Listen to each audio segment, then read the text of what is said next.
All right. Good morning, fight fans, and fight movie fans. Thinker St. James here alongside my good friend Chase Parton. This is a special engagement of MMA on Film to talk about the newly released film Beast, now in theaters. Chase, how are you?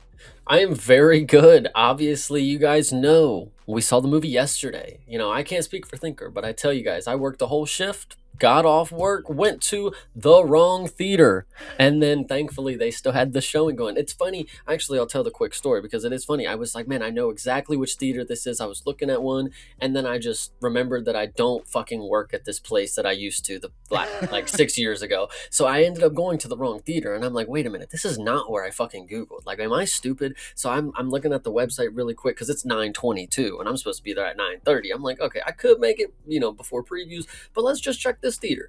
And what do you know? They had the movie going, so I just went in at the exact same time. Serendipity. It worked out perfectly. Awesome. Well, yes. No, I went to the correct theater, saw the correct showing. And yeah, I mean, both of us ended up seeing this film. I guess today is technically opening day. You can see April 10th on the poster there. It is April 10th today.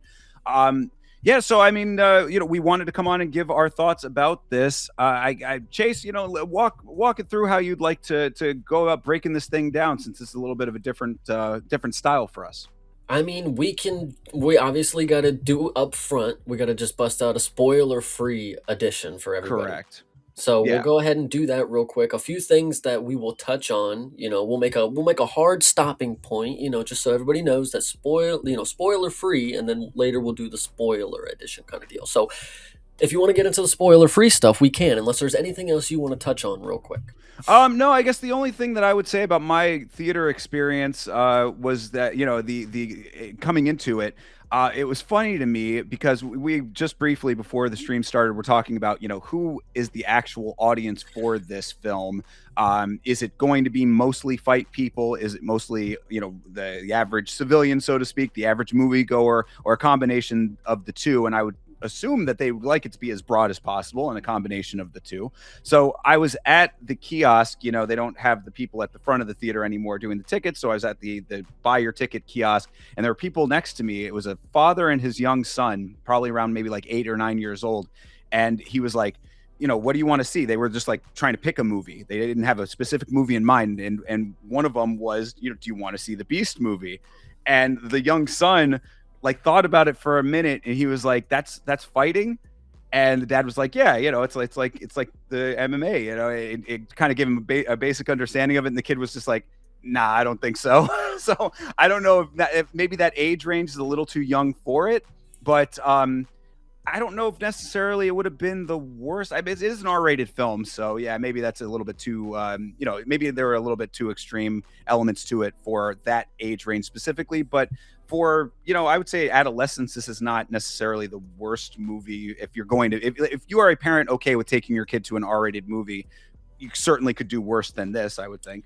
Yeah, I mean the R rating. I mean it's not horrible. It's not the craziest movie, and we'll definitely talk about some other stuff in the spoiler free edition. But yeah, this is. I actually think what you are saying about wanting to get as many different demographics watching this movie. Obviously, if I go in there and I'm like, oh man, there was no fight fans. Like it was a shit experience. Like obviously I was the one fight fan. They got me out of the seven people that were in my theater. Obviously, it was actually five of us. But if you think about what it was, so it was a young couple who talked through a little bit of the movie. I think they fell asleep because they stopped talking through it. So that's what was going on above They me. they, they both fell asleep I together. I I guess I mean because they stopped talking a little bit through the movie, but they were talking pretty loud for a little bit. I was kind of thinking like, yo, this is hopefully not going to last, and then Right. obviously fell asleep. So it was a younger-ish couple, seemed like movie goers who just like couldn't fucking take it, or maybe they were anyway. And then about quarter third of the way, we had an older couple come in. And this was like your frisky type couple because you could hear them walking in. She's like, I don't know where your hands have been, and shit. Yeah, Ah. so they walk in here and like they walk up top and they're like, "Oh my god, there's nobody in here." And I'm like there's like two again, there's only three of us, but they're like, and the woman you can hear her, "No, there's somebody, there's some other people here." So they go pick a different seat. They talk for a little bit, of course, but Oh my god. Thankfully, the movie was pretty. I mean, I was engaged. I was engaged, guys. What can I say? But my Yeah, experience, the demographic was broad. Let me say that for the five of us. sure. I mean, what I was gonna say is that like things like that are why people don't want to go to movie theaters anymore. And I'm glad that you made me think of this though, because when I was there, I was remembering I do like seeing a movie in the movie theaters. I thought the same thing during the Smashing Machine when we went to do the Smashing Machine. I was like, there is a definite value and an entertainment and enjoyment factor when you see a movie in the theater, that I think is definitely lost at home. I think that everybody knows that to be the truth. But then things like that are why people don't want to do it anymore. So, lady, shut the fuck up. Like, it just bothers me. Anyway, but yeah, so I had about I think 10 people in my theater, which I thought was pretty good for an opening night at this Could have had type of 12 movie. with the father and son. True. Yes, that is a very good point. They decided elsewhere. I think they ended up at Mario Galaxy, but so yeah, I thought it was a decent turnout for this type of movie. All the dynamics as we know them to be certainly was, I think, even better than the Smashing Machine, which was surprising to me. But that being said, I think I saw this one at a more prime time. I saw this at 6:50, so that's like about as prime time as you get for the movie going public, I would think.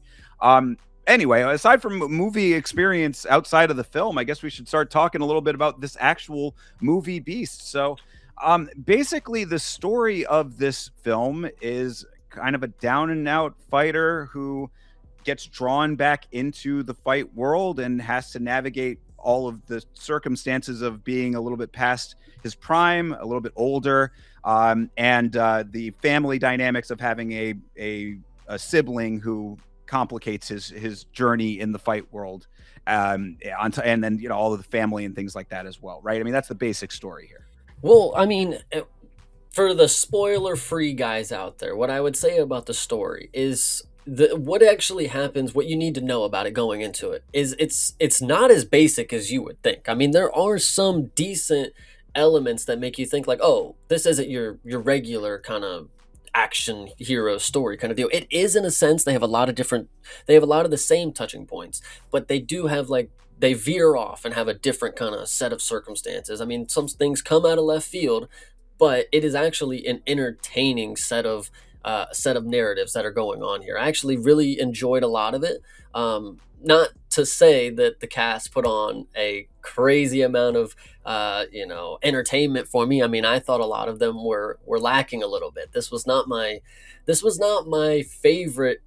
They weren't acting their asses off, is what I'm going to say here. Hmm. So Well, yeah. So, okay, I'll touch on both of those points.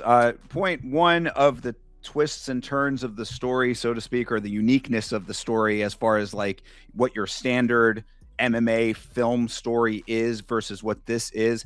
I did think that they put a couple of unique spins on it, things that made it a little bit more interesting than a down the line exact story that you would be expecting. Uh, that's about as far as I would go with that. And then we'll definitely elaborate on this in the spoiler portion.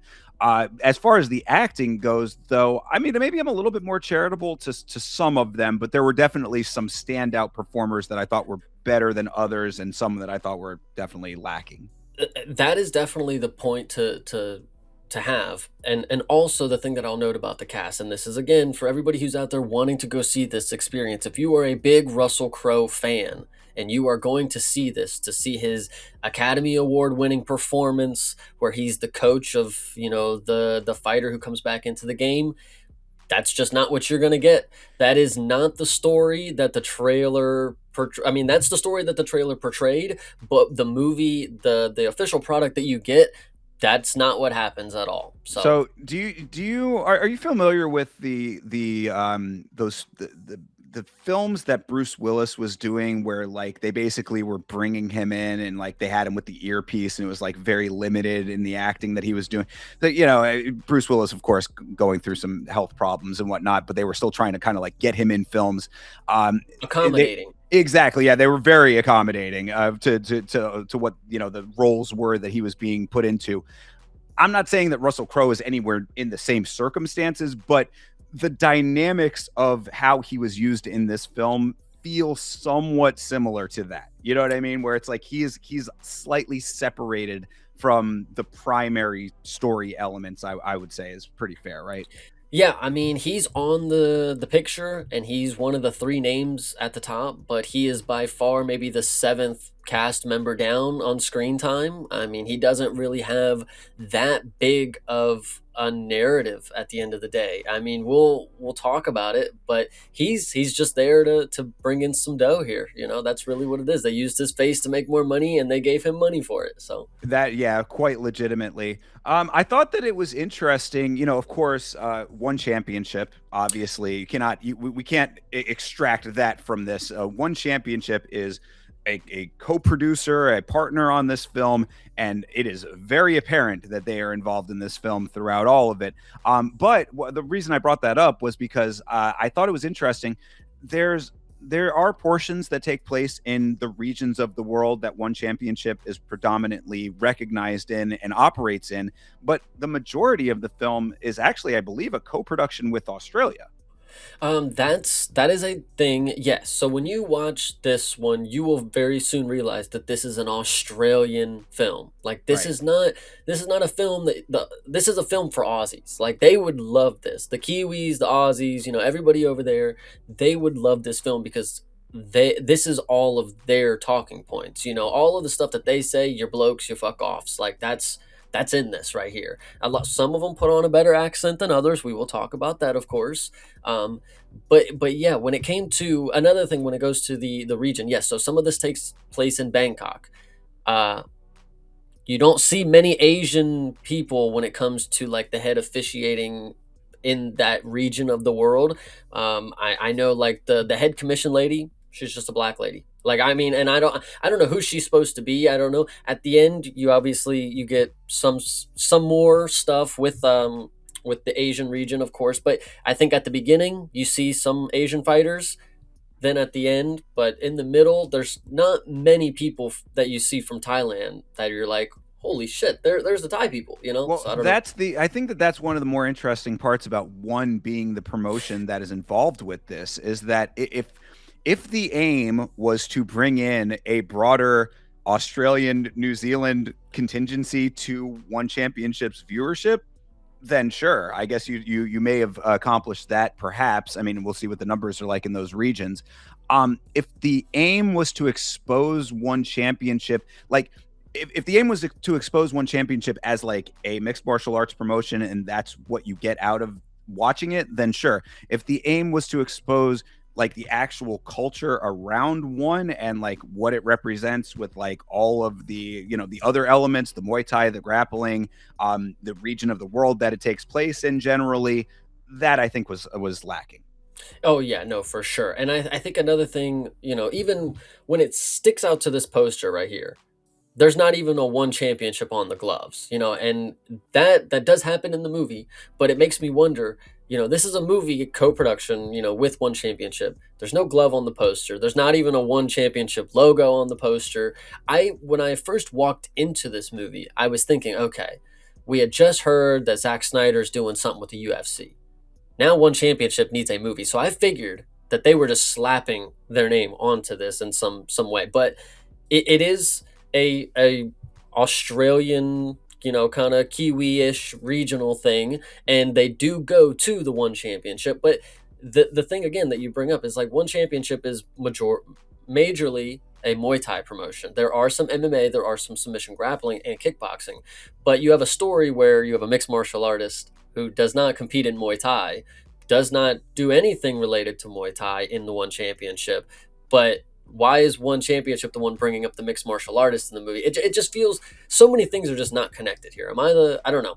Yeah, well, again, it's like it's odd. It feels like because I mean, they certainly mention one a bunch in the movie, so Hmm. it's like it's not like it's not represented like that. Like, yeah, the name one championship comes up. They talk about the circle as opposed to the octagon. I thought was kind of a a fun note there. It's like they really are hammering some of the elements of one championship, but not like the culture of one championship. It's they're kind of divorced from each other in a way. So you get this odd hodgepodge where it sometimes does feel like it's more product placement than an actual integration at times. Is kind of how I looked at it. Yeah, yeah. I just there was one shot specifically in the trailer where they did an aerial shot of Thailand, and you could see like the big statue or whatever, that the huge statue, like it's like Yeah. a building size. And I was waiting for that to come around in the story, like, what's this aerial shot gonna introduce? Just random shot of them just being in like a boardroom or something in Thailand, and then they just fly somewhere else. Like it really, it's an interesting set of circumstances, and I think having one be in the movie and then there's different things that go along with the movie. It's not just a fighter that wants to get into one championship and get the belt. Like that's not the entirety of the story. So I think for that sake, there's more to go see than just, oh, it's a fighter who wants to reclaim gold. Like it's more than that, really. Oh, well, sure. Yeah. I mean, as most MMA films are, I would say. I mean, like it's hard to say it without getting into the spoilers. So I really kind of want to get into like Mhm. the spoiler territory a little bit, like quicker than later because it helps with like describing all of this stuff. But Yes. what I would say is that we watch a lot of MMA films on MMA on film, obviously, and like I would say that like there are distinct elements that you can probably pull out of a couple of different ones and combine them to make some of what you see here. But like that's kind of to be expected to an extent. This does a decent job of turning certain elements on its ear, but then other elements are very down the line. So it's Yeah. like you get a little bit of both, and then it kind of configures itself into a story that I guess is kind of subjective as to how satisfying that is to the average viewer versus how satisfying it is to people like us who have seen many of these types of films. Yeah, 100%. But I agree with you. I think that is maybe all the things that I could say without getting too far into the story here. So if you would like, we could go ahead and get into our spoiler edition. I would love to because I think that there's so much that I'm like holding back on with this spoiler free stuff. So, yes, people, this is going to be your final warning for spoilers from here on out. So, three, two, one, spoilers start now. All right, let's get into the actual nuts and bolts of this thing. Um, Yes, we can start at the top of the movie, right? Because there's sure. things that I want to talk about from jump, you know. Yeah, yeah, most So definitely. you go ahead and start us. Go ahead. Well, so I thought that this film started off like it actually almost baited and switched to an extent because I was like the first shots that you get in this where it's the main guy here and Russell Crowe and they're backstage at a one fight and he's hyping him up. I thought that was like a really great way to like build the intensity. I was like, oh, okay, we're in this now. I was the sound design. That's actually one other thing, just real briefly. I did want to mention we can come back to later, but the sound there's some really good elements of sound design in this, and then sometimes it gets a little overbearing. But this was a good use of it here. They ramped up the intensity. He's hyping him up. They've got this mantra that they use that I think you actually see in the trailer, and it was an effective way to be like, all right, we are starting off in this world and we're coming out hot, and then they freaking hard kneecap it, and you end up on on like the next phase of his life thereafter. Yeah, this first scene is pretty funny. I mean, you touched on the main thing. I mean, obviously, they're sitting there getting ready. They have their slogan, why do we breathe so we can think? Why do we think so we can win? Or something like that. And they Right, keep yeah. saying over and over. Him and, Russell Crowe. This was the performance right here that they were sold on. Like this scene right here, they filmed this first, kind of deal. And so yeah, they're Russell Crowe walks by. This is the main scene that I wanted to talk about at the first fight. He walks by and you get a glimpse of another fighter. You don't know who this is as of right now, but this turns out to be the brother of the main character. He walks by him, and if you know me, I love Tommy Gunn because he has his whores around him, and of course you get this side character which is the brother, and he walks into the locker room, Russell Crowe, and there's 13 ladies just hanging out with him, and he didn't know. He had no idea that any of them were here because he walks in and he's like, "What the fuck? Get out of here!" They're blasting music loud as Yeah, hell, the like whole it was partying. quite the party going on backstage at the one show. I was like, good, like, could you like I couldn't imagine that is like okay for all of the fight. Imagine if they weren't the only ones that had that. Like you just have all of these entourages just turning the locker rooms into parties. Like it was a little ridiculous there. But either way, I mean, like they were setting up this character being a little bit of a problem. So, that I think is one of the elements that works okay, the brother character, because the brother was like this kind of troubled also fighter. You've got again, what the overarching note is that when I said that, this film has a lot of like elements of other ones, really what it felt like to me is you take like the Cage, Bruised, and Warrior, and put those into a blender, and you get basically this with a little bit of a twist on it. You add No, a twist of lime, and that's what you get. no, absolutely. And I think now that I've seen the entirety of the movie, what I would like to say is, because what goes on with the brother later, and we will discuss, I think what they should have done is made the brother actually compelling to start off with. Not make him a shit. Like, why are we supposed to care about him? First off, let me make this note now. So when I say it later, he's basically, and I don't know if obviously I said there's a lot of Aussies in here. We'll talk about the Samoans and stuff that we get. I think the brother is like supposed to be like some Mason Jones type dude. He looked a little Welsh to me. I don't know, guys. He looked just like Mason Jones, and I kind of just that was just Mason Jones to me. But either I way, mean, yeah, that's just how his face looks. I mean, he was supposed to be. I thought they were kind of putting him out as like a Sean O'Malley-ish type guy. So I think the Tommy gun comparison is actually a pretty apt one. Because they're like he's got the hair. He's got like pink hair and tattoos and stuff like that. So he's trying to be a character to sell himself, which I thought was a decent element there. But you are right, slightly one-dimensional character as far as like him being a little bit of a shit. But then later on, he does get a little bit more depth, but they kind of kneecap that too. Right when they're starting to give him a little bit more depth, they sort of just pull him away from the story. yeah, no, absolutely. And I since Thinker brought up his pink hair, we'll talk about this later. This character, if you guys didn't know, they took inspiration from Curtis Campbell because he is the Pink Panther in this movie. I don't know if Thinker caught on to this, but we will talk about it more later. So Sure. there's your little foreshadow. But this intro scene was pretty funny because Russell Crowe starts giving him shit, and then he goes on about his stuff. He scoffs at him like, "Oh, you kicked my horse out," basically, and he leaves.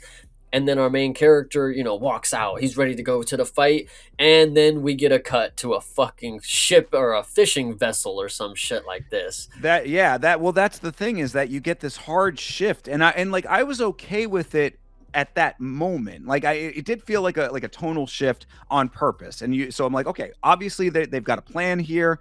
We're going on to the next thing, like whatever. Like I'm rolling through with it, but then like now thinking about it after seeing the entire movie, I was like, I didn't feel like we got enough of those like grandiose elements in this film that like a tonal shift like that was necessarily the right move based on the fact that there's not a ton of fighting in this fighting movie. Yes, we should have said that in the spoiler-free edition, but True, yeah. that should have came, guys. There's not much fighting going on in this movie, inside the cage, outside the cage, and even anything that's in between kind of deal. There's not many even standoffs kind of deal. We're gonna get to one here in this shipping kind of scenes kind of deal, but yeah, there's not much fighting going on. So I'm glad you brought that up. Yeah, really. I mean, like there's only I think there are three instances of actual fighting in the film, which I know Yeah. is crazy. Like, I mean, aside from training, where like actual fights. So like, yeah, it's not a packed film in that regard when it comes to the actual fighting. I will say that I thought that the fight scenes were well choreographed. As far as like, we always go over films like as a film and as an MMA film. I did think that the MMA elements of the fighting were some of the better MMA portrayals that we've seen, but you have to also keep it in perspective of like film versions of it, because it's very choreographed on top of like doing moves that you like, recognizable moves and defenses and things like that were all there, but they're doing it at like 3x speed. So it's like, you're just going transition and transition. It's like, okay, this is a lot. There's a lot Yeah. going on, even though it does look like decent for what it's trying to portray. Yeah, we will definitely get into what I have to say about the fight scenes, but Uh, I'll wait till we get to that specific part because there's people that we haven't got to yet. But sure, anyway, yeah. so we're on the shipping vessel, and it's him. And the reason they have this scene and they instantly want to set up that we're supposed to, later on you realize that the character that we're about to meet is going to be more pivotal than you realize, kind of deal. He's working alongside the oaf character. This is your giant goofball. I mean, has no thoughts in his brain, kind of deal. I mean, he's breaking things that, either way.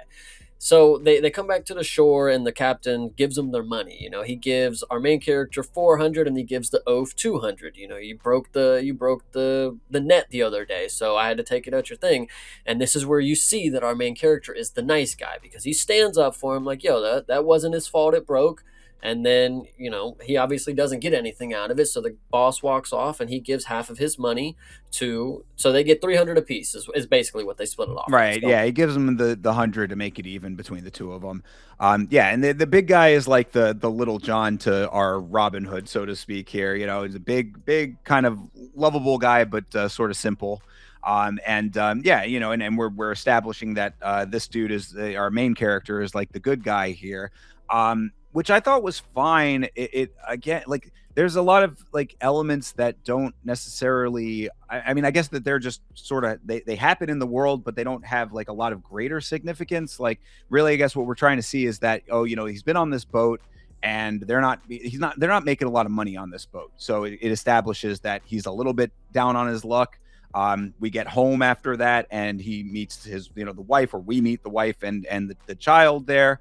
The child needs like a specialist of some sort for some medical stuff that also never comes back, but it's just again an establishment of him needing money and them trying to get life sorted out for them without fighting as a part of it. This is also many years later after he had been a fighter, so things have happened in that meantime.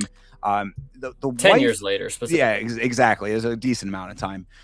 So like I thought the wife was possibly the weakest character in this film to me. I thought that like I no okay. What I will say is that there are low key people, right? There are people who don't emote a whole hell of a lot just as their natural defaults, right?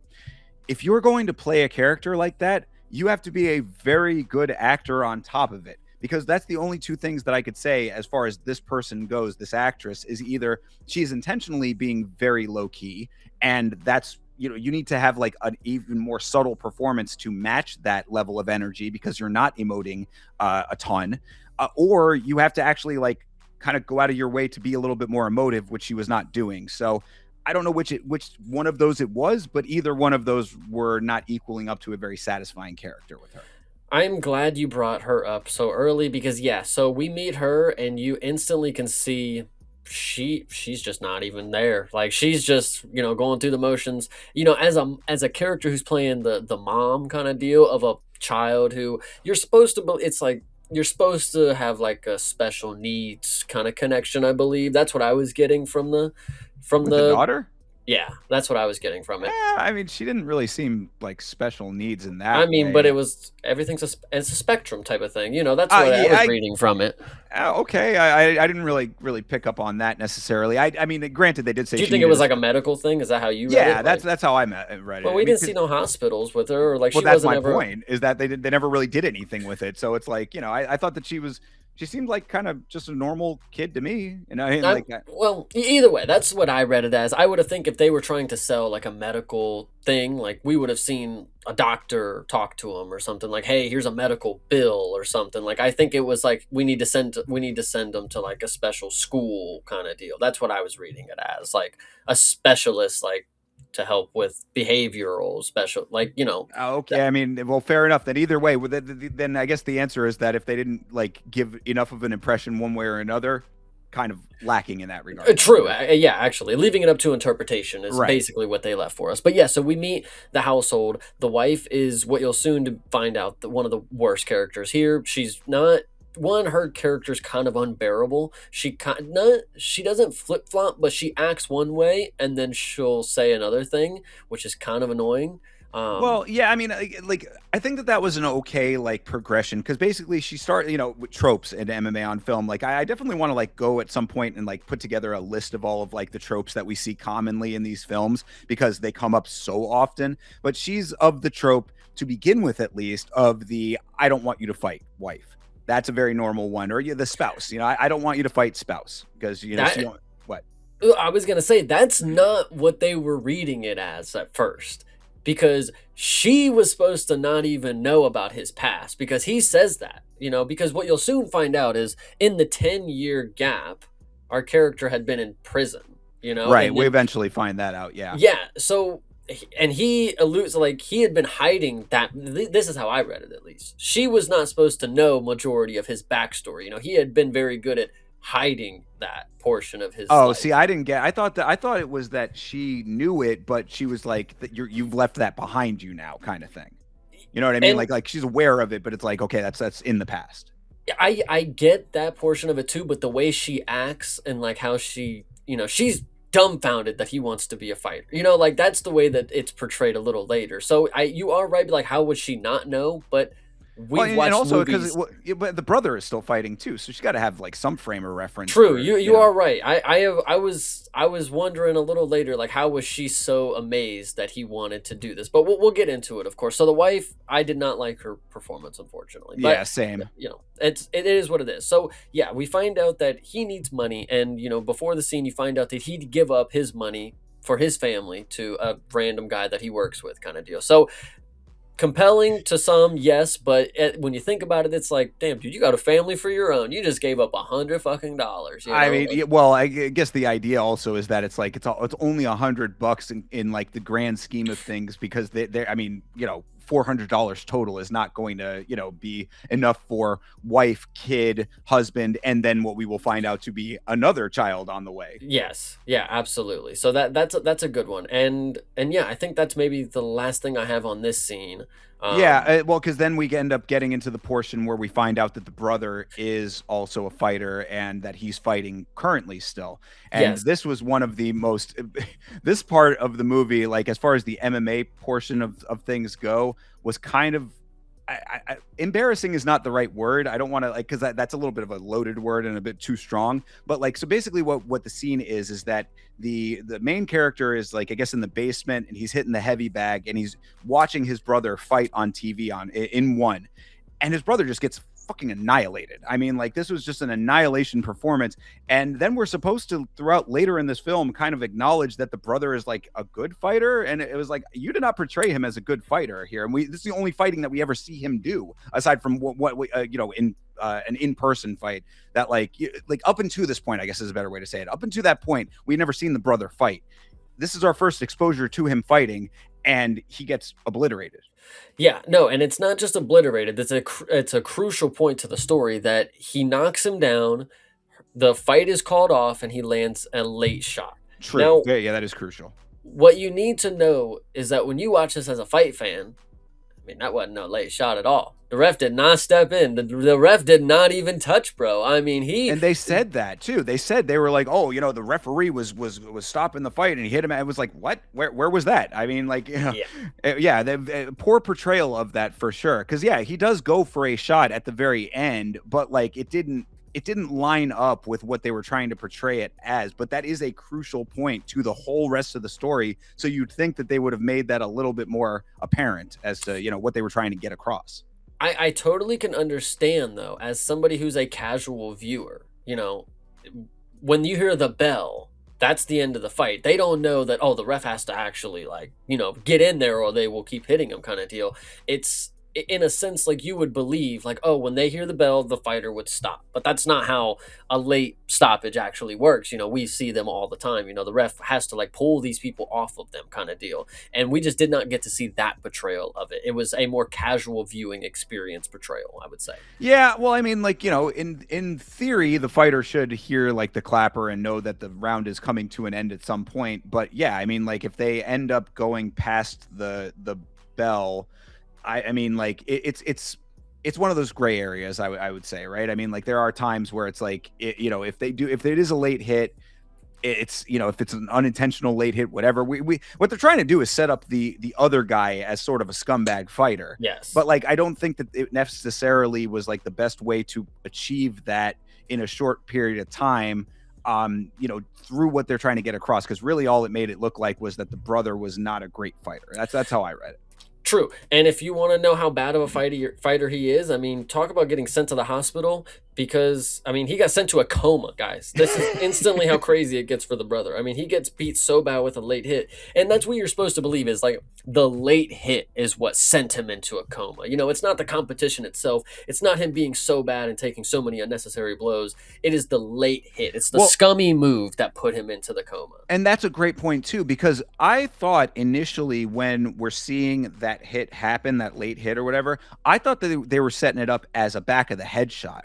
And had that been the case, then coma may have made sense. You know, you hit him in the base of the spine, maybe that tracks in that regard. But they frame it as the late hit and go forward with that, and then you're exactly right. It becomes now the late hit was the thing.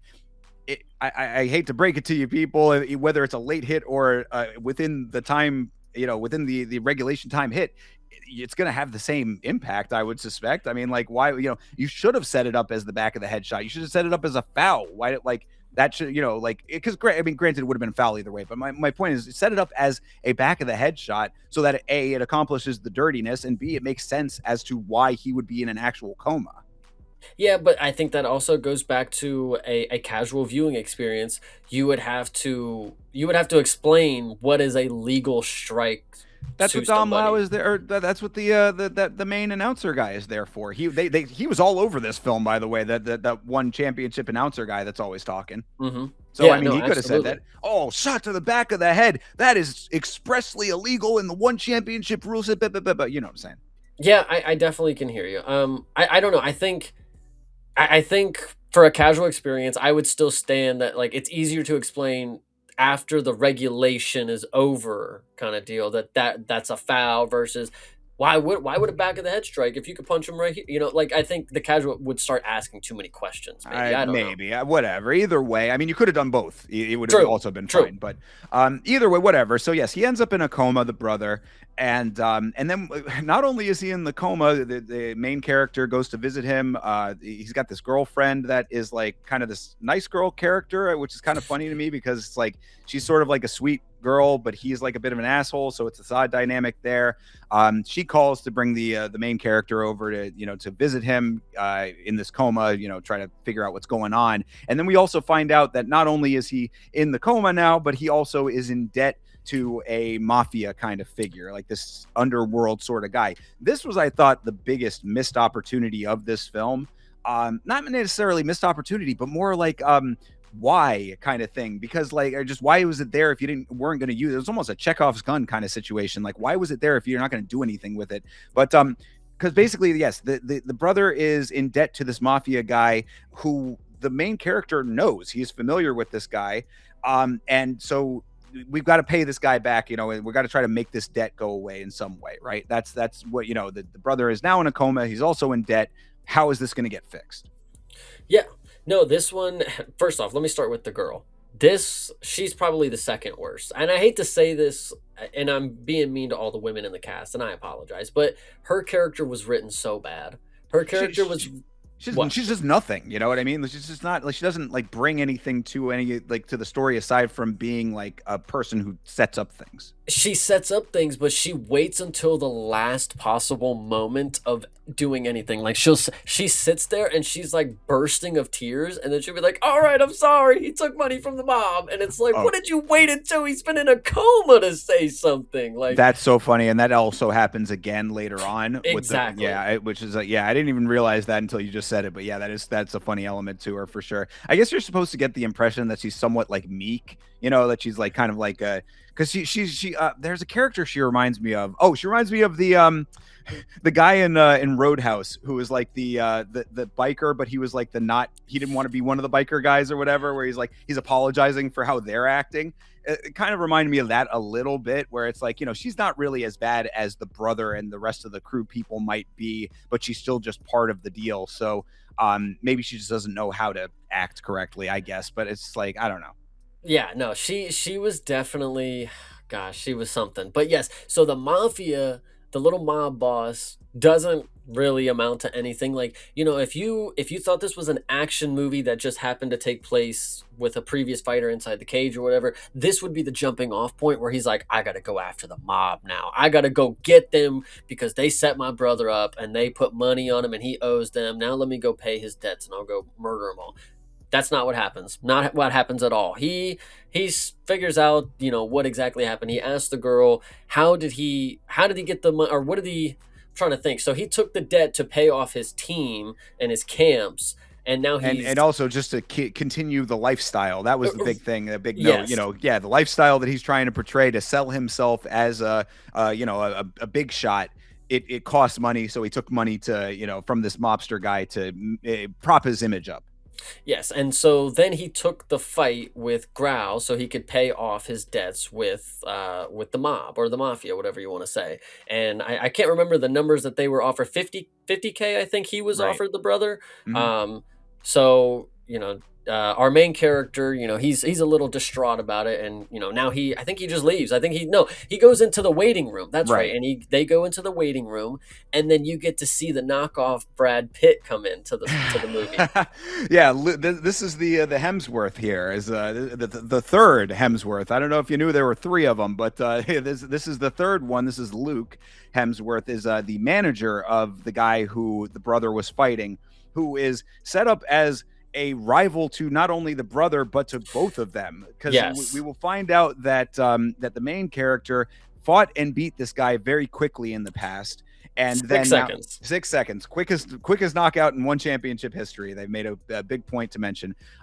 And so then he was fighting the brother, and now he just brutally annihilated the brother of the guy who beat him. So that's the setup with the three of them. And the manager is this guy's manager, the opponent guy, the main villain, if you want to call him a villain, which I guess technically he is. So he's in there, and basically he says, like, I can set up a fight with you. So talking to the main character here, I can set up a rematch with you and him. He wants to get it back because you're the only blemish on his record. He wants to avenge the loss. I'll set you up. I can pay a good amount of money for it, and they essentially haggle that out and come to essentially a conclusion there. But we have to draw it out a little bit, so they don't actually like go through with it right then and there. Well, the main key thing is the money. Yes, he says 100 grand or whatever, and he's like, "All right." Our main character says, "Fine, I need 6 months to go.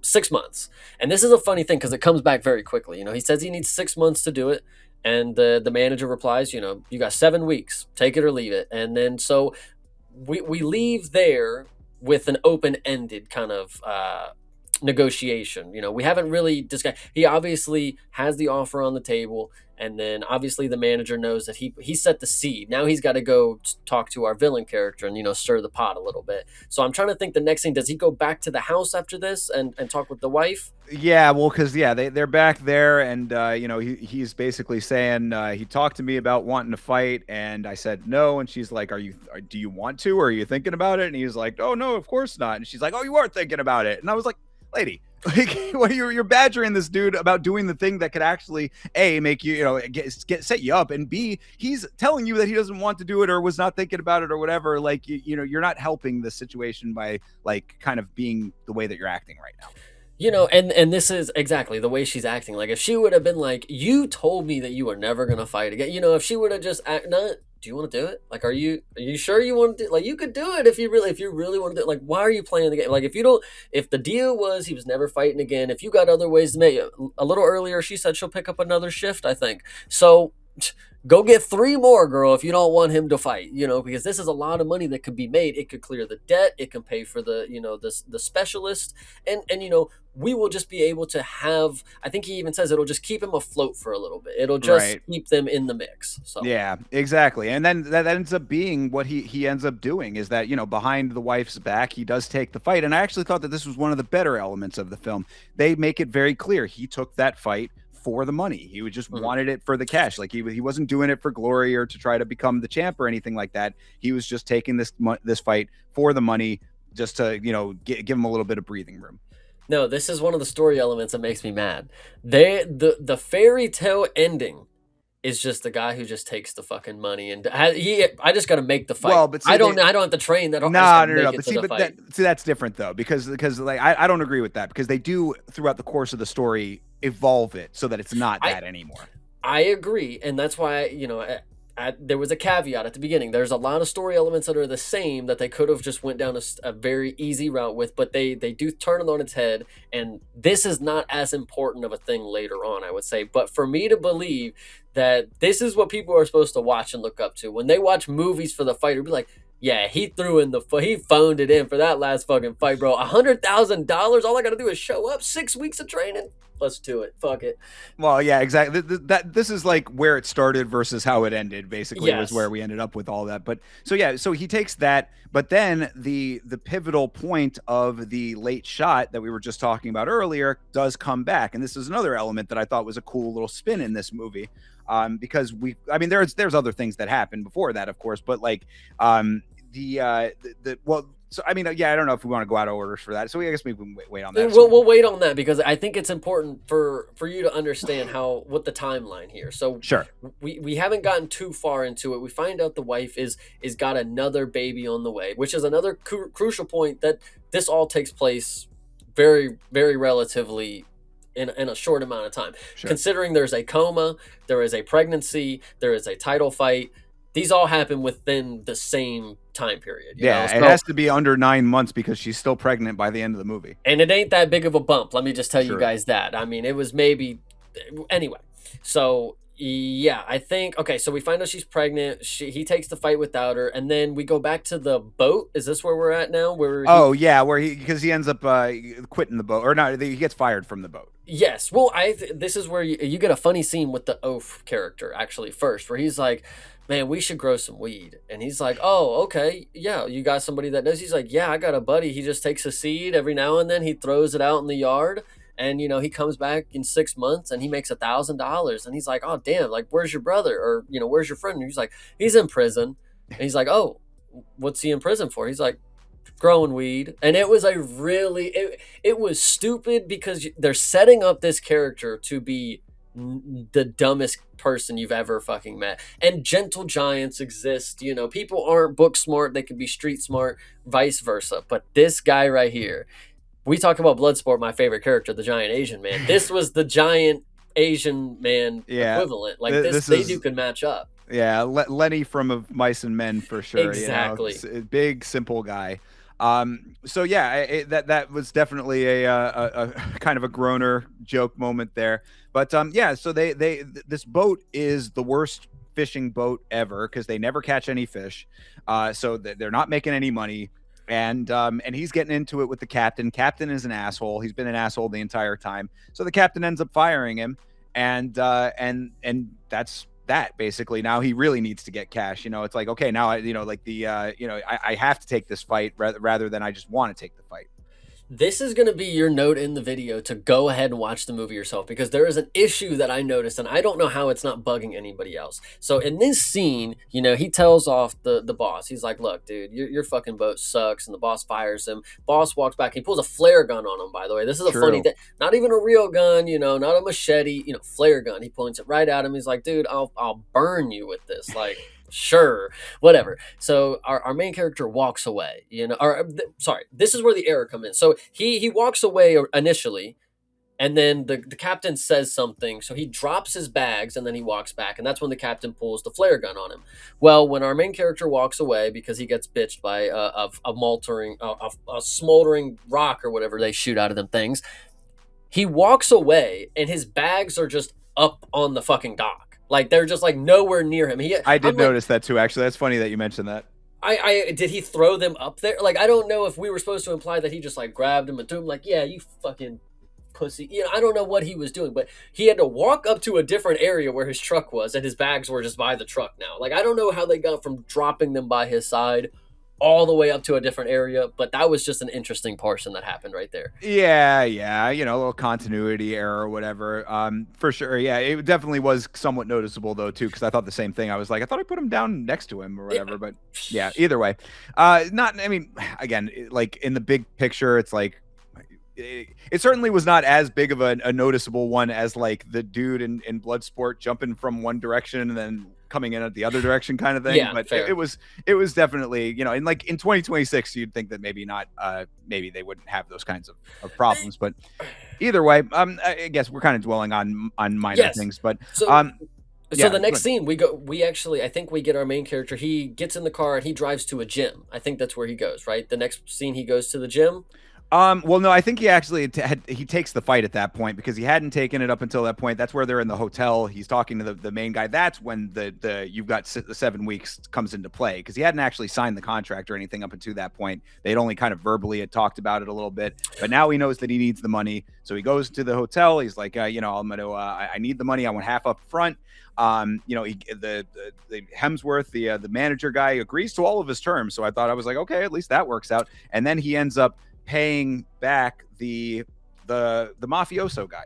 You're right. So he goes to the hotel. You're right, and he meets up with our fake Brad Pitt, and he gets more money out of him. That's the thing. He negotiates more. He's like, 100,000. You ready to take the deal? And he's like, I want 150. And this is where you're supposed to read from our Brad Pitt character that he doesn't think that he could pull. He's like, 150. Like, fine, we'll go ahead and do it, but you're supposed to read like he probably shouldn't have done 150 kind of deal. That's what you're really twisting my arm over here. Exactly. So you definitely get that scene. Yes, absolutely. And then he takes the deal, gets the money up front, goes to pay off the mob boss. This is a great scene. So go ahead. Well, this is the one that bothers me though. I mean, not the scene, but the setup with this character. So yes, he goes to a strip club. This is where the mafioso guy is.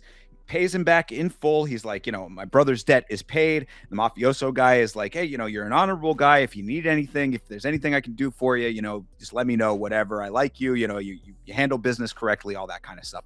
And I'm like, you set up this mafia character and then you just don't do anything with it at all throughout any rest of the story. I mean, like he shows up one other time just to be a side character, but that's it. So I mean, like I understand that you have to have this element with the brother and like make him a little bit more compelling through the debt in general, but like you have this like dynamic that's created with these two characters of being like somewhat friendly with each other, which I thought was cool. I thought that was a good subversion. So you don't have to be at odds with the mob guy all the time in every movie. I thought that could have been an interesting little something to bring back somewhere. They just never use it again. Like he's just sort of cast to the side after this portion. I think it speaks to the culture of mobs and gangs because this is just a side portion to their life. In the movie realm, this is like, oh yeah, I mean, just gangs but like he goes into a strip club and you see like the Samoan guys, like those are his bodyguards, and it's like big Carlos Ober, Junior Tafa, Jordan McAuliffe kind of looking guys, and it's just interesting that it's not the main portion of the story that mobs and gangs exist and that there's ties to them. It's just like, yeah, that happens. Yeah, we just paid off his debt. Now we got another guy that we're gonna try to rope into a debt. I mean, what else? What else can you expect? We're down under, mate. Like I don't know. Yeah, I was okay with that aspect of it if that's what they wanted it to be. It just seemed like in a movie like this where there's not that many like out of left field things. I mean, for an MMA film, there are certainly twists on the mainline story. There are twists on it, which is kind of what we're talking about. I like the fact that he said he was going to throw, not throw the fight. He said he was just taking it for the money kind of thing. He wasn't really in it like that. That's a little bit of a subversion. But like something like that, like you have this character that you could do a bunch with, and then you just kind of leave it as like a part of the world as sort of a set piece. It just felt like a lack of a payoff of any sort with it. But I mean, maybe you don't need a payoff. I don't know. Yeah, no, it's this one. Interesting setups here, and they didn't pay anything off with the mob. We see them later, but it has nothing really to do with any money or they're just like around. that. Yeah, they're just like you said. It really is just like a part of the world that's just like as accepted as any other element of your day-to-day life. Yeah, 100%. And then so after this, is this now where we go to the yes, gym? yeah, they go to he goes to the gym now because he's accepted the fight, so now he needs to train, and he goes back to the gym that he had started with where you would expect Russell Crowe to be, waiting for or working there or whatever, to be there. But no, it's not. There's another subversion here, I guess, to an extent. He walks in and it is the daughter of the Russell Crowe character who greets him, and obviously he had known her for a long time, knew her since she was a younger person, and now she is head of the gym, so to speak. She's doing the kids class at this point.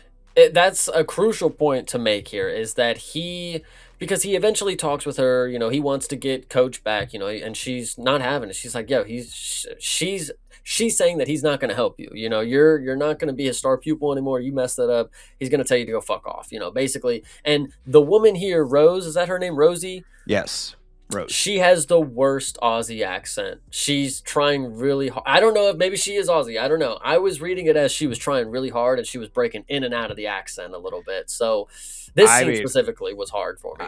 I gotta believe that she's an Aussie actress. So I don't know if I mean maybe that's just I don't know. I don't know, man. Maybe I she's don't a know. Casey O'Neill. Maybe she's an Aussie actress by some other region, and it sort of breaks it up a little bit.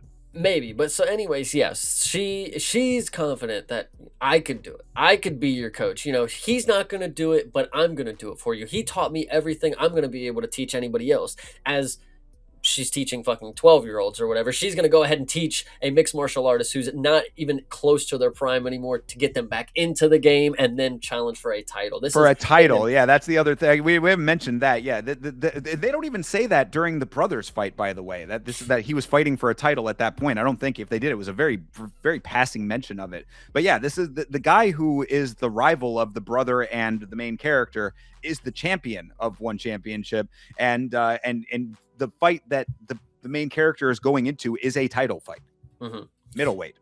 Yeah.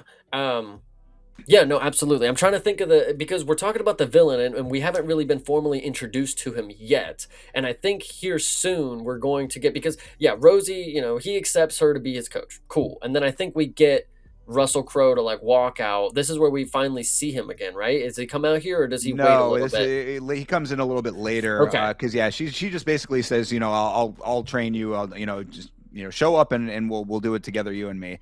But no, we do get a brief introduction to the villain character on the podcast. Yeah, yes. Exactly. Which I thought was decent there. As far as MMA films, like it was in 2026 terms, it was nice to see like the internet culture being represented, because it is so like the fan culture is so much just online and like in podcasts and YouTube channels and things like that like that was the right way to do it. Like if he was going to have some kind of exposure to the outside world, that would be where it would be.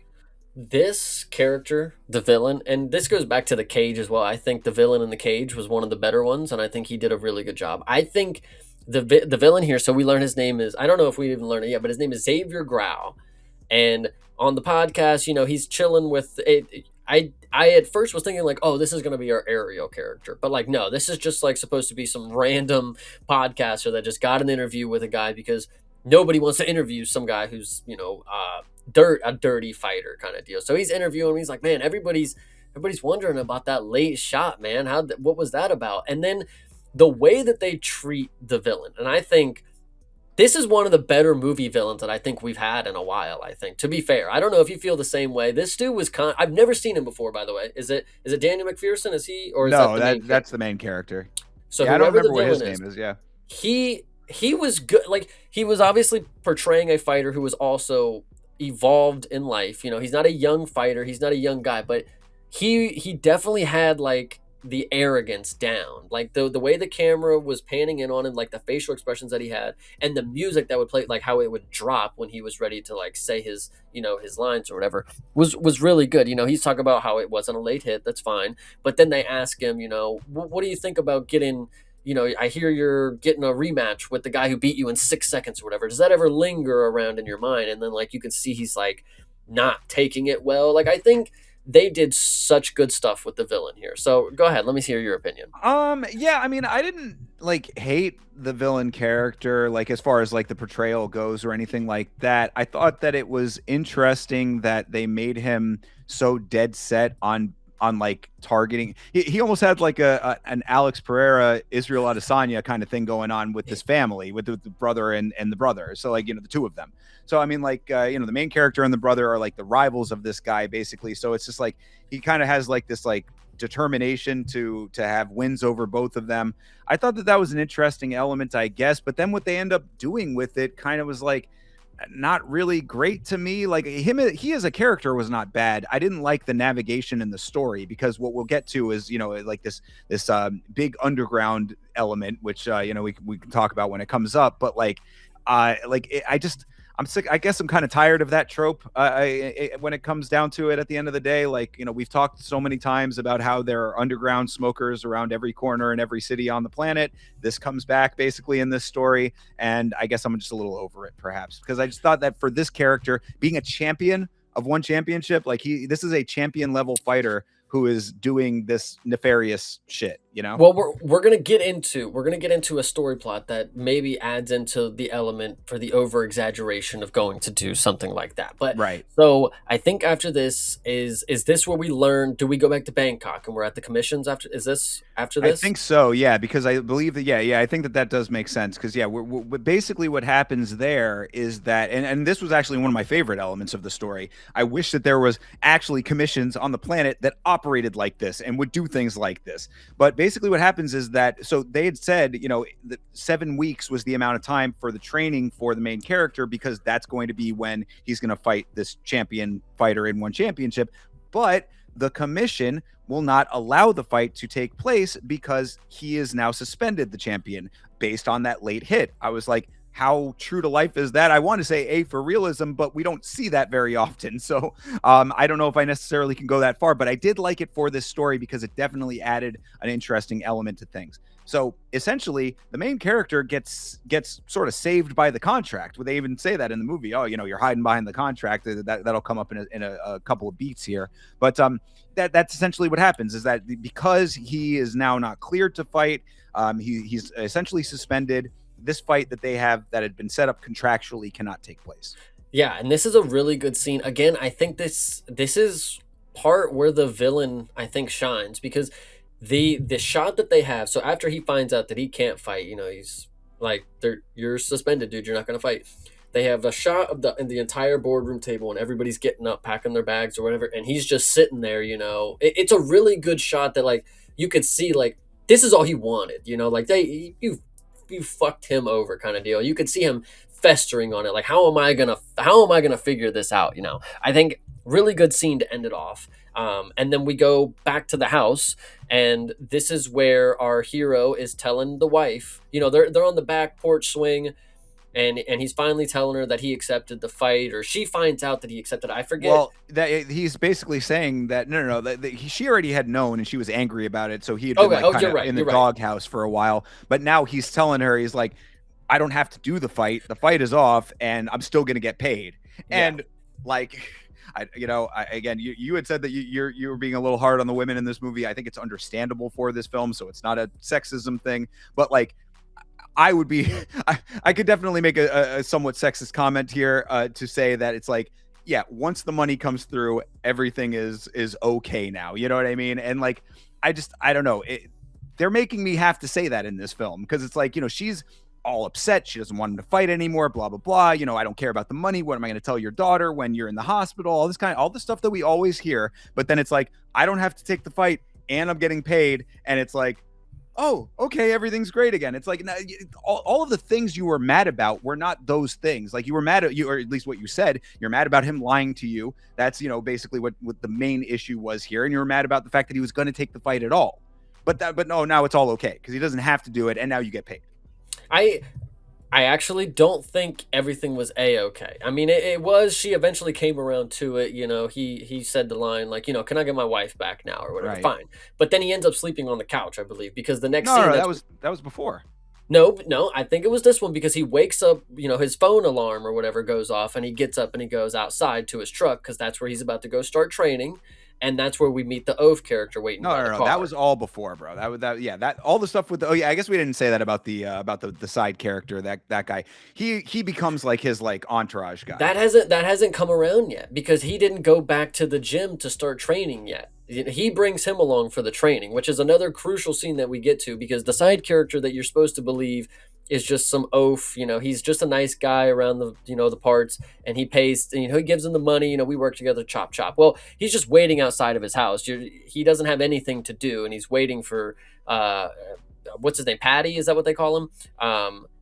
The maid guy. Yeah, no. Yeah. I honestly, I Patton. Yeah, Patton. Yeah. You seem way too confused, but I'm telling you that we did not talk about this scene specifically, and this is really crucial. So no, I know, but I I'm trying to keep all of that. I mean, it's hard to keep You're it good. all 100%. So yeah, I'm pretty sure he sleeps on the couch that night. So I that's just my opinion. But so we get outside. He goes out to his truck, and you see the friend, the oaf character, just sitting there, and he's like, "Hey, I quit. What are you doing? Can we go out and work together? We're a good team. And he's But like, "I then, what don't." was the point of him still training at all? Then at that point, what was the justification for that? For who training? For the main guy, for Patton. Like if the fight was off and we knew that it was off, and like, He went to go get a trainer, and then the fight contract got breached. right? And no, maybe you're right then. Maybe you're right because we're missing a whole portion then. Because the fight when okay. No, we skipped a little bit. Okay. So when the fight gets called off, breach of contract, he goes to tell the wife that we made the money. But he does go back to train because that's where we're missing a big portion I here. know. Hold Yeah, on. that's what. No, I'm with you as well because yeah, there definitely is a timeline issue in some way, but he does end up back at the gym because yeah, we're gonna get to a portion here where Not the brother portion. Oh, actually, no, that does come first because yeah, yeah.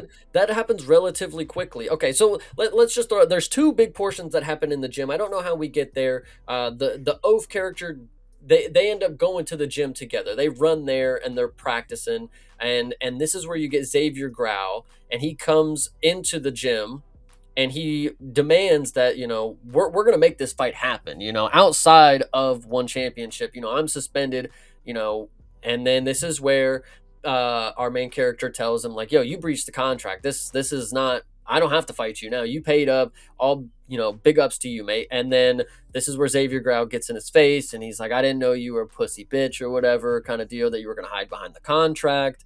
And then we get a little butting heads here, and this is a crucial point because this is where the fight is potentially, could be back on. Like, here's the idea that, like, oh, our main character he's going to get the fight either way. That's the way you would think the story goes. He's going to fight him either way. He's going to go beat him over here, yada yada yada. But did you have anything to say about that portion before I get I into the mean next that portion? was part of why one of the things I was not super satisfied with the villain character is I'm like, this is a champion in one championship. Even if he's suspended, he has to know that it is not a great idea to be trying to initiate a smoker fight with anybody. Like it's not how a champion behaves, to paraphrase Streakus. But yeah, I mean, that was a little annoying, I guess, whatever. And then the other thing that you were kind of getting at was the brother relationship, because the brother does get out of the coma at some point Yes. in all of this. And he goes to the Relatively gym. quickly, by the way. It's very quickly. It feels very quick for somebody to just get into a coma and come out of a coma. Let me say Yeah, it this that was way. a very brief coma.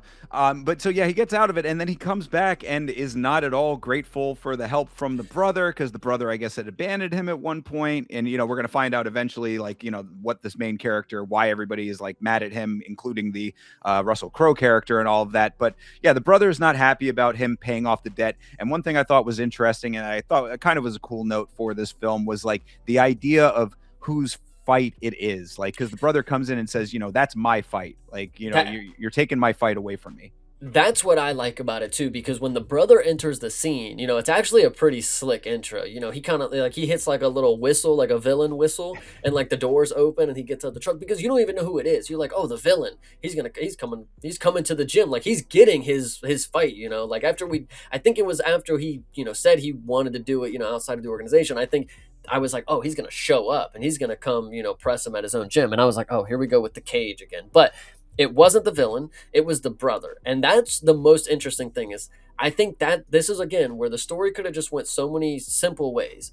But the brother comes in and he's like, "Yo, this is my fucking fight. I got my ass whooped. I went into a coma for this. I am coming to fight this dude." And he's like, "Dude, you're clearly not well. You still have black eyes. Your head is still throbbing. Like, chill out." And like the nice girl is in the background, just kind of like, Yeah, she's in the entourage, but she's like so nice to everybody. Like, I don't know why she's there, but that's what I'm it, saying. That's why she reminds me of that guy in Roadhouse. But yeah, this was an interesting element of it. Like, yeah, he wants to like, because it was kind of like, I liked it, but I thought it was weird because he's saying, oh, this is my fight. It's like, you had the fight.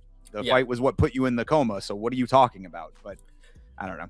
yeah. And then so we get a little scuffle between the brothers, and then the younger brother, the villain brother, I guess what you could say, the shit brother, Yeah, the he troubled leaves. brother. The troubled brother, he leaves, and I'm trying to think how we get to the next scene or where we go from here. But so we had those two scenes at the gym, but in a nutshell, the fight is still potentially on the table. And then I think we find, oh, the brother leaves and says that he's going to go make history. He Well, is that what happens here? that's later on. Yeah, well, we get like a bunch of like Okay, go ahead. training going on and everything, like to show that this guy is you know you get your training montages as you will in these films. You get the ones around this time where the main character is not up to par. You know, it's he's not the guy that he was 10 years ago.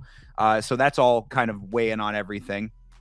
Rose, the daughter of the Russell Crowe character, is trying to train him. He's not, he's not really coming around to all of that.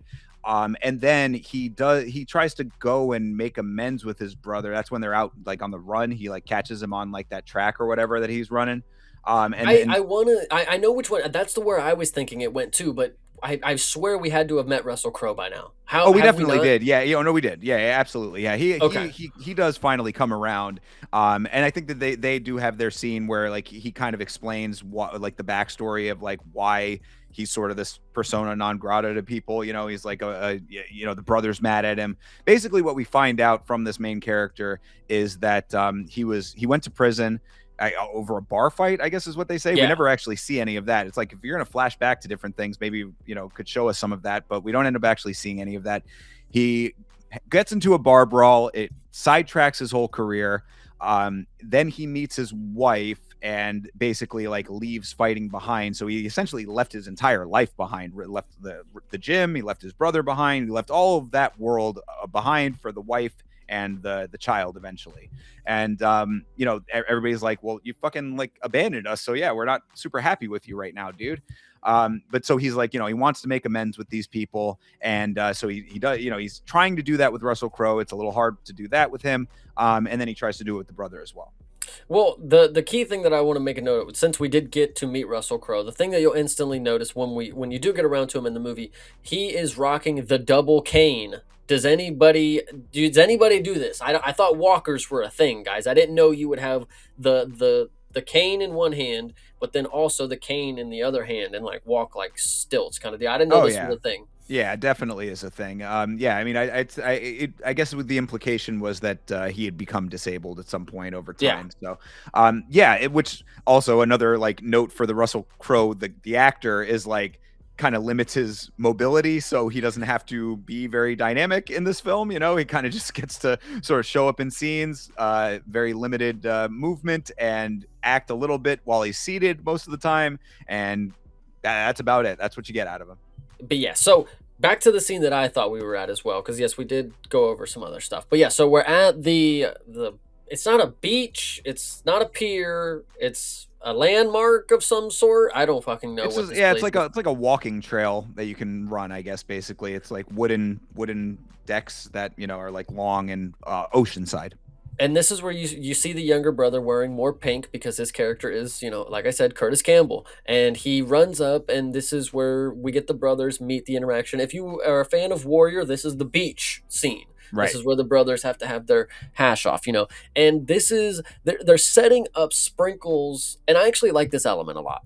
And this is unfortunate that they didn't dive deep. I mean, this scene, you'll realize that the brother is suffering from head trauma, and he's suffering from memory loss and all the other symptoms of concussions and whatever you want to say, because he's telling him. I mean, you'll see that there's tonal shifts in the brother's attitude at certain points in the movie and between certain scenes. So in this scene, it's not obviously, we just saw them last fighting with each other, like physically, like the brother punched him, and now they're kind of cordial, like he's telling him, like, this is my favorite place to run. I used to run I used to go, and like he can't like remember where he's at. It's a decently portrayed scene if you go for it. And the our main character's telling him that he needs to get help. Like you can't go along. You gotta just put it down. Stop fighting for a little bit until you're ready. Yada yada yada. And then the brother just like oh no, he tells him that he wants him to come to his daughter's birthday party. This is gonna lead to a funny scene. I'm really glad we get to talk about the birthday scene. He tells him that he wants his niece to come to his birthday party. You don't even know who she is. And he's like, oh, I know who she is. I've seen a picture of her. It's like, Yeah. okay. Love it. Yeah, Well, I no, go mean, it ahead. is, yeah. Well, it is showing because at that point, we find out that he had left, or they hadn't talked to him for like 5 years. So it's Uh-huh. like, I mean, I think that that might have come up at some point earlier or whatever, maybe in some capacity. But like, that's the whole thing, is that he felt abandoned by him, and then he went on to continue his fighting career, and it obviously affected him. He's not the same guy. He's got mental issues going on now, and the main character is trying to fix all these problems that he created in abandoning everybody, and it's not as easy as that. So he's trying. This is the whole thing about the birthday party, and the brother begrudgingly agrees to that. Like he's like, all right, I'll kind of sort of intimates that he will be there. So we basically go right to that. Actually, I think it's kind of a 1-to-1 cut. So we go to the birthday party at that point. Brother does show up, and it's a very quick interaction. Everybody in this film is like, they can't stay around. Like when the main character goes to meet the mafioso guy, can't stay. He goes to talk to the manager guy, can't stay. The brother comes here, can't stay. Like everybody's got other places to be in this film. I think this scene is the funniest, and I couldn't stop thinking about it. So the brother shows up to this birthday party, and he's got a present, and he's got three toys. He goes up to the main, the main character's daughter, and he's like, "Yeah, I got you a gift. You can have one. I got him at the claw machine or whatever," which is a kind of funny line. But she picks one. He gives one. There's four children here. He gives one to the main girl. He gives one to another. He gives one to another. And there's one kid that doesn't get shit. Yeah, And then he just leaves. And but then it he was the leaves. funny thing with that is that the kid that doesn't get anything, I think that they made a point to have that kid be like, "Nah, I don't want one." Because like Oh I think my he like kind of goodness. shakes his head, and I was like, "Why not just have four?" Yeah, dude, that's so bad. Oh, it was. I couldn't stop laughing at this in theater. I'm like, oh man, that kid didn't get nothing, man. Jesus. It was funny. But yeah, so he has this gift, and he gives the gift to the kid, and then he basically just blows the fuck out of there. It was like, yeah, About to go make okay. history. Exactly. Yeah. So it's like, I'm gonna go. I got this thing I'm setting up. I'm about to go make history, whatever. And then he peels out of there, and then we come back to the party later on, and we find out what this present was. What was the present? Dude, and this is again the redheaded girlfriend of our brother character. This is where she sits there and just holds her emotions until the final fucking moment. So she's sitting there, tears just bubbling in her face, like, and you see the little daughter opening a present, and she opens it, and it's like fucking stacks of money, and she's like, "Oh my god, I'm rich." And you see, Patton, whatever, grab the money. He's like, "Oh my god, where did he get this?" And he looks over at the redheaded girl. She's like, "He took it again. I'm sorry." It's That like, yeah, oh that my. that was one of the more ridiculous elements of this film, and yeah, why that character is so ineffectual in general. Which, I mean, it's like, again, she's like a meek character, I guess, but like, you're partially complicit in this whole thing, basically, if like the way that this is all set up. So yeah, she opens the package, the money is in there, whatever. They're asking, what's this about? And then she finally is like, kind of like breaking down about like, oh, he took another fight, he's taking a fight, and she's basically there to give us the exposition of what he's doing. But it's like, in the reality of this film world, that is a ridiculous thing for you to go there knowing that this is the setup and everything, and just be okay with it and let it all unfold as planned. Very Wait, ridiculous. wait for her to open the money too. Like, listen, I gotta tell you, you know what's in that box? You like, he took it, the money again. Why you gotta wait for her to open the money? You That's gotta what I wait for him mean. to grab it and look at it, count it. Like, Yeah, oh my. it's absolutely ridiculous. Like, she could have, in that moment, the second he left, she could have been like, "Guys, let me tell you what's going on here." You know what I mean? Like, Because what we're gonna find out here soon. Had she done this 10 minutes earlier, 5 minutes earlier, when we got to the party, when he left to go do his thing, we could have stopped with the inevitable. yeah, she could have saved, or she could have prevented a very pivotal plot point here.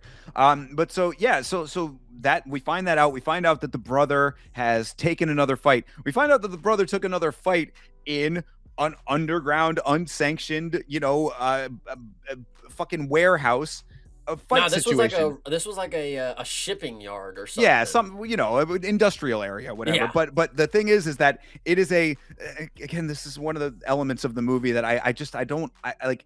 In 2026, I can't get behind these kinds of things anymore. I'm kind of done with them.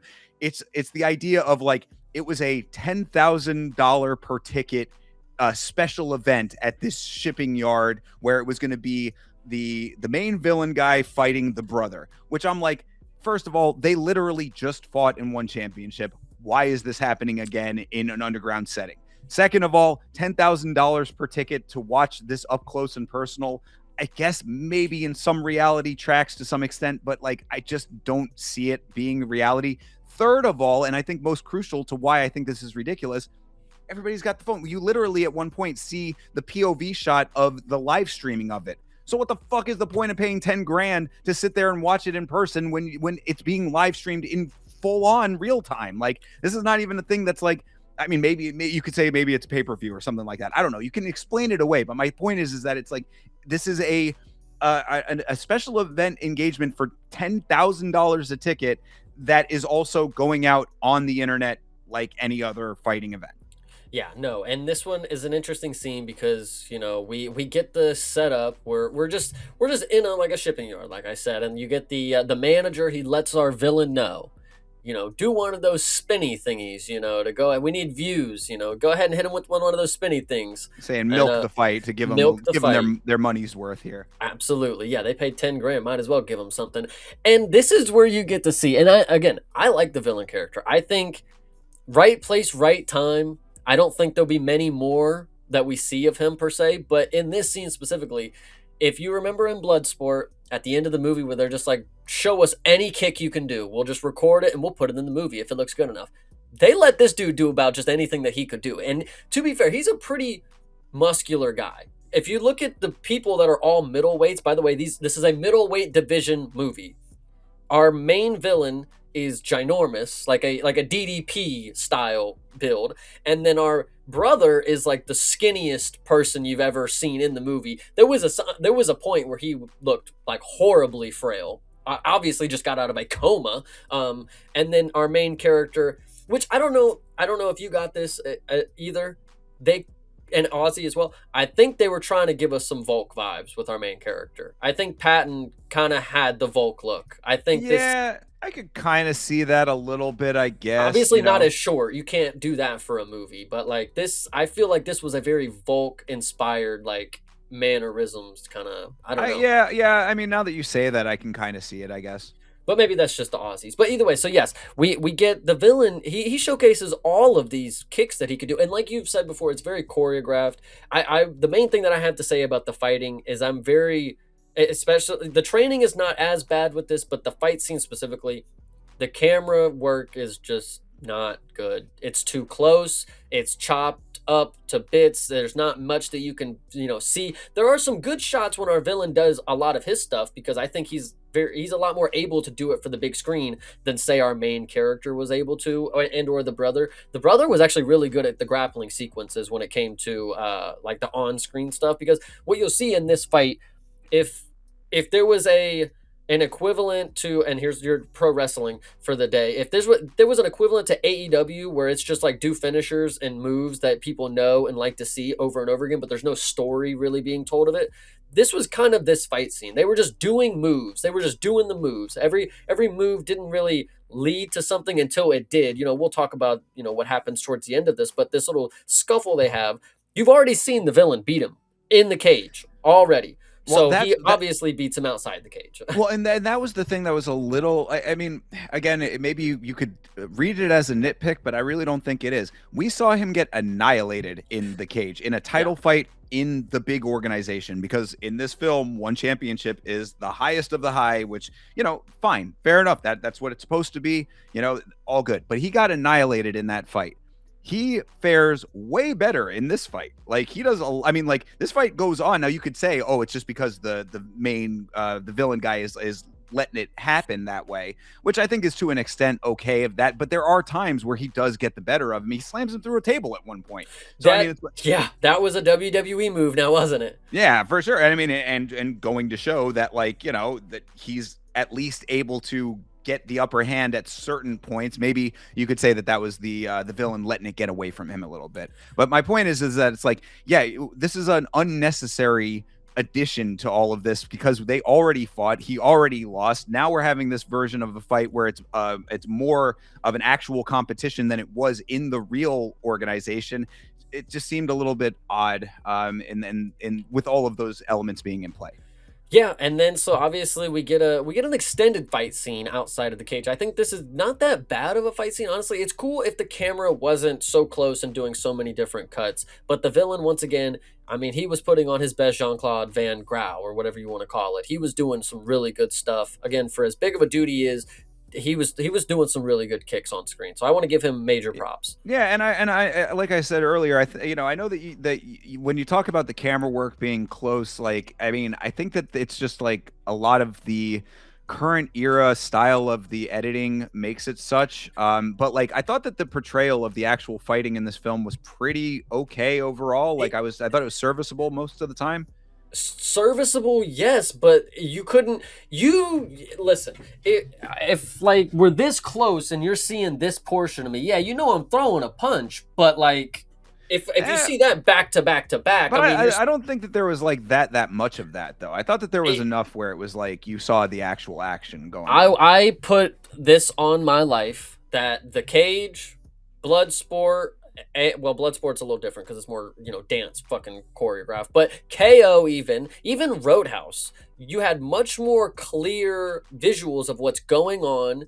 And the only shots that weren't very clear were the heavily choreographed ones, like the one where he picks him up, slams him through the table. Like, yeah, that one you could get on screen because that's But when it comes to like the striking itself, a lot of the scenes, especially with our main two, when it came to the villain, he did very good not hurting the other guy, but looking like he was like punching them kind of deal. The other two guys, I just don't think that they were able to sell it on screen enough that they didn't have to, zoom in a lot and make it look, I don't know, make it not look as if it's bad. I don't know. That's Fair my enough. opinion. Yeah, I mean, I maybe you could say that in this fight at times, I guess. But I thought the what we'll talk about in the main fight, I thought was pretty okay with some of that, even though it was going at like I said 3x speed. The But main fight was fine.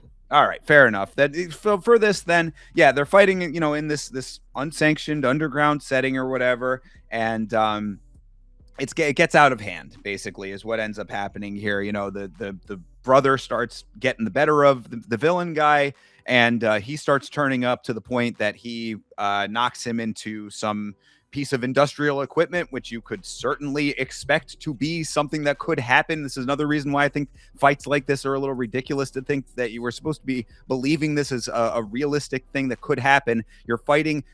There wasn't even a mat. Like they were literally fighting on fucking wooden planks, wooden slats on this Yeah. floor. It was It it was actually a it was actually like grating. Like you could yeah. hear like the echoing underneath it. It was So kind of there you go. I mean, like it was just, this is no kinds of trappings of any kind of actual like, combat sports environment here. So sure. I mean, I always remember Bill Burr talking about, like why you should never fight inside of a bathroom. It's because of all the hard edges and angles and things that you could knock yourself into and hurt yourself really, really badly. That is this times 10. You know what I mean? Like this fucking like this is it was almost inevitable that something like what eventually happens is going to happen. But so basically our main character is going to try to stop this fight. He's trying to infiltrate this thing to get in to stop his brother from fighting or whatever, try to intervene, so to speak.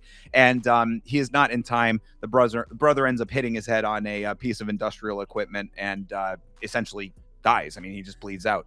Yeah, and it's a pretty decent amount of blood work that they had going here. The little gash looked good. Like he fell, hit his head, and like he's stumbling around holding his head, leaking out. Like it was a pretty decently drawn out scene. But then you have to go back and you remind yourself that his girlfriend literally is the reason that they didn't get there 2 minutes before to stop this, because they're weaving through the people like, stop, no, please. And he's already bleeding out, like falling, dying. So he obviously gets to him right as he's dead, kind of deal. And like 2 seconds earlier, maybe a red light or two that you ran, you could have made it here. So it's unfortunate. Like it would have.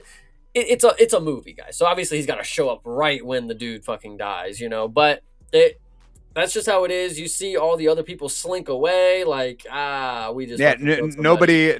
nobody making any kinds of attempts to call for any kind of help or anything. Yep. They all just sort of like, oh, I guess it's my time to get the fuck out of here, and they all Yeah. do.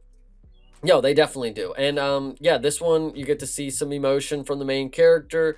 He and then I think I mean, after this, do we go right to the funeral after this? Directly. That's another thing about this film of like they don't really like do any kind of like chop ups of like time or anything, which I guess to an extent is not the worst thing. It is a very linear story in that way, but like it really is like if this guy dies, the funeral is next. Yeah, If I say go to, if I say that the birthday party is tomorrow or Monday at 5 o'clock, then next scene is Monday at 5 o'clock. yeah. Like set up and payoff very quickly, very rapidly. So yeah, we end up at the funeral and yeah, the one championship lady is there and she's telling him how great of a fighter the brother was and how great of a fighter he is. Main character she's talking to, and I'm like, we saw the brother get his ass kicked now twice, and we've never seen this guy fight in in active competition at all in this film so far up until this point. True. And then, as he's talking to the one championship lady, you get to see our wife character. She's looking over and she's giving the side eye, like, oh my God, he's talking to you know who, like, please God, don't let it be true. And then I think after this, we get a montage of him drinking. Well, that's the thing. So yeah, okay, I'm glad that you set it up that way. When the wife asks what was that about, she saw him talking to the one championship lady, and he's like, it was nothing.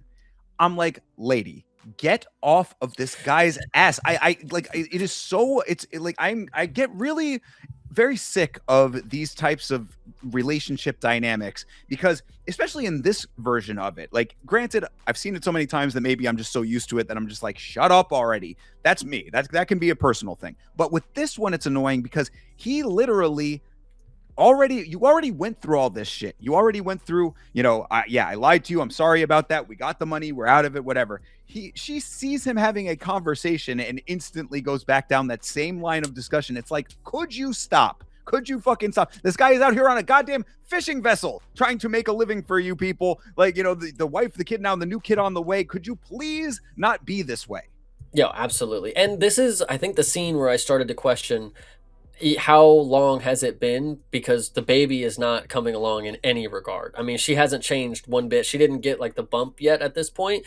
And so you would presume that a coma happened, out of a coma, death, funerals take a long time, I mean, not a long time, but like, whatever you want to say. I mean, yeah, this is the span of maybe like a month max. Yeah. Is what it feels like, at least. And then so the next scene where we get to the drinking, this is really funny because it starts off with him in his garage whittling wood. Like it was, he's just a man whittling wood at this point. It's pretty funny. Woodworker over here. Yeah, he's kind of just I don't know, like a model of some sort maybe, but yeah, he was doing some kind of woodworking, listening to music. Said, "No, turn it up the music. I don't want to talk to you right now." Yeah, but the way they set this up was interesting because I thought that they were going to go down the route like she leaves him, because when you see her in this first initial scene, he's whittling his wood and she's talking to him, but you can't hear him. The music's playing or whatever. And then he picks up the bottle and then she like grabs her bag and like she walks out. So I was like, oh, she's leaving. She's leaving him now that he's an alcoholic. But then later in the montage, she's like next to him in bed. I'm like, oh shit, no, she's still there. She's still hanging around. They're a good marriage. They're good. They're good. Not a little bit of alcohol can ruin this one. Yeah, I mean, and okay, and what will eventually end up happening with the wife character, I do think is yet another one of like, if you want to say, based on the type of movies that we have seen in this genre, I think it's an okay evolution of the character because she basically after all of this drinking happens, she sees how distraught he is. At the funeral, like right after the funeral is over, the villain rolls up on him real quick and just sort of gives him like the side eye, so you can see that this is kind of like an evil guy over here, like taunting him while he's at the funeral of the brother.